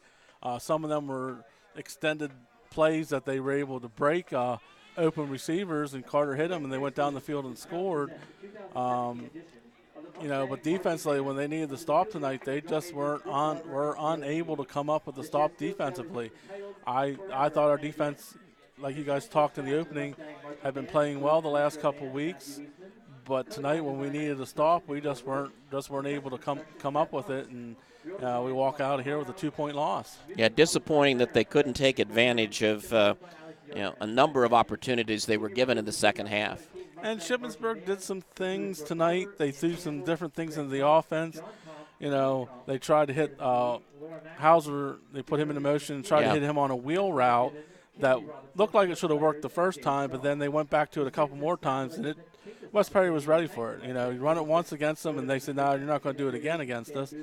The hitch and go there right before halftime, that was a good call, but they just were just a little underthrown on that. Hauser didn't line up in the backfield a whole lot there in the fourth quarter and so forth. Running was tough tonight for the Greyhounds and so forth. But still, they weren't able to get any consistency going on in the offense to really sustain anything. And they should have been able to take over 3 turnovers by West Perry.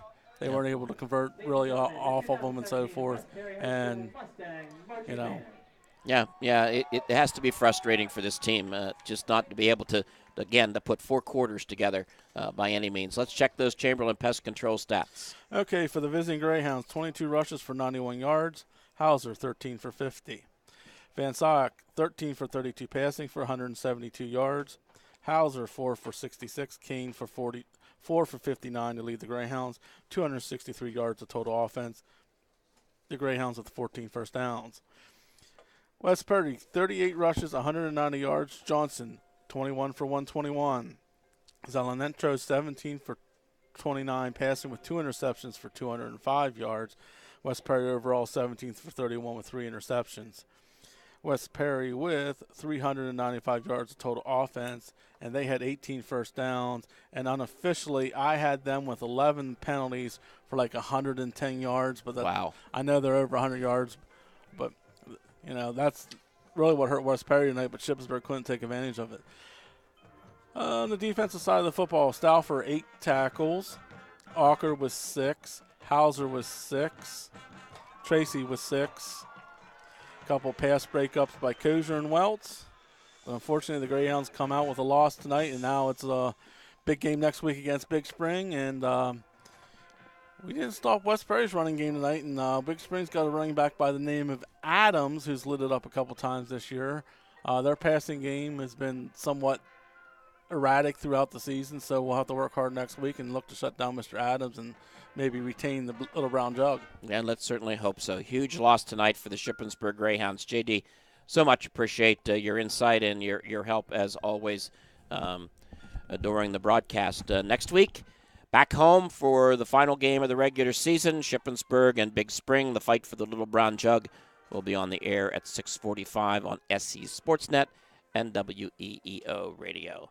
Coverage of Shippensburg High School football is an exclusive and copyrighted feature of SC Sportsnet and the Shippensburg High School Athletic Department. Any use of the descriptions and accounts without the consent of SC Sports and the Shippensburg Area Senior High School is strictly prohibited. Once again, our final score, West Perry 15, Shippensburg 13.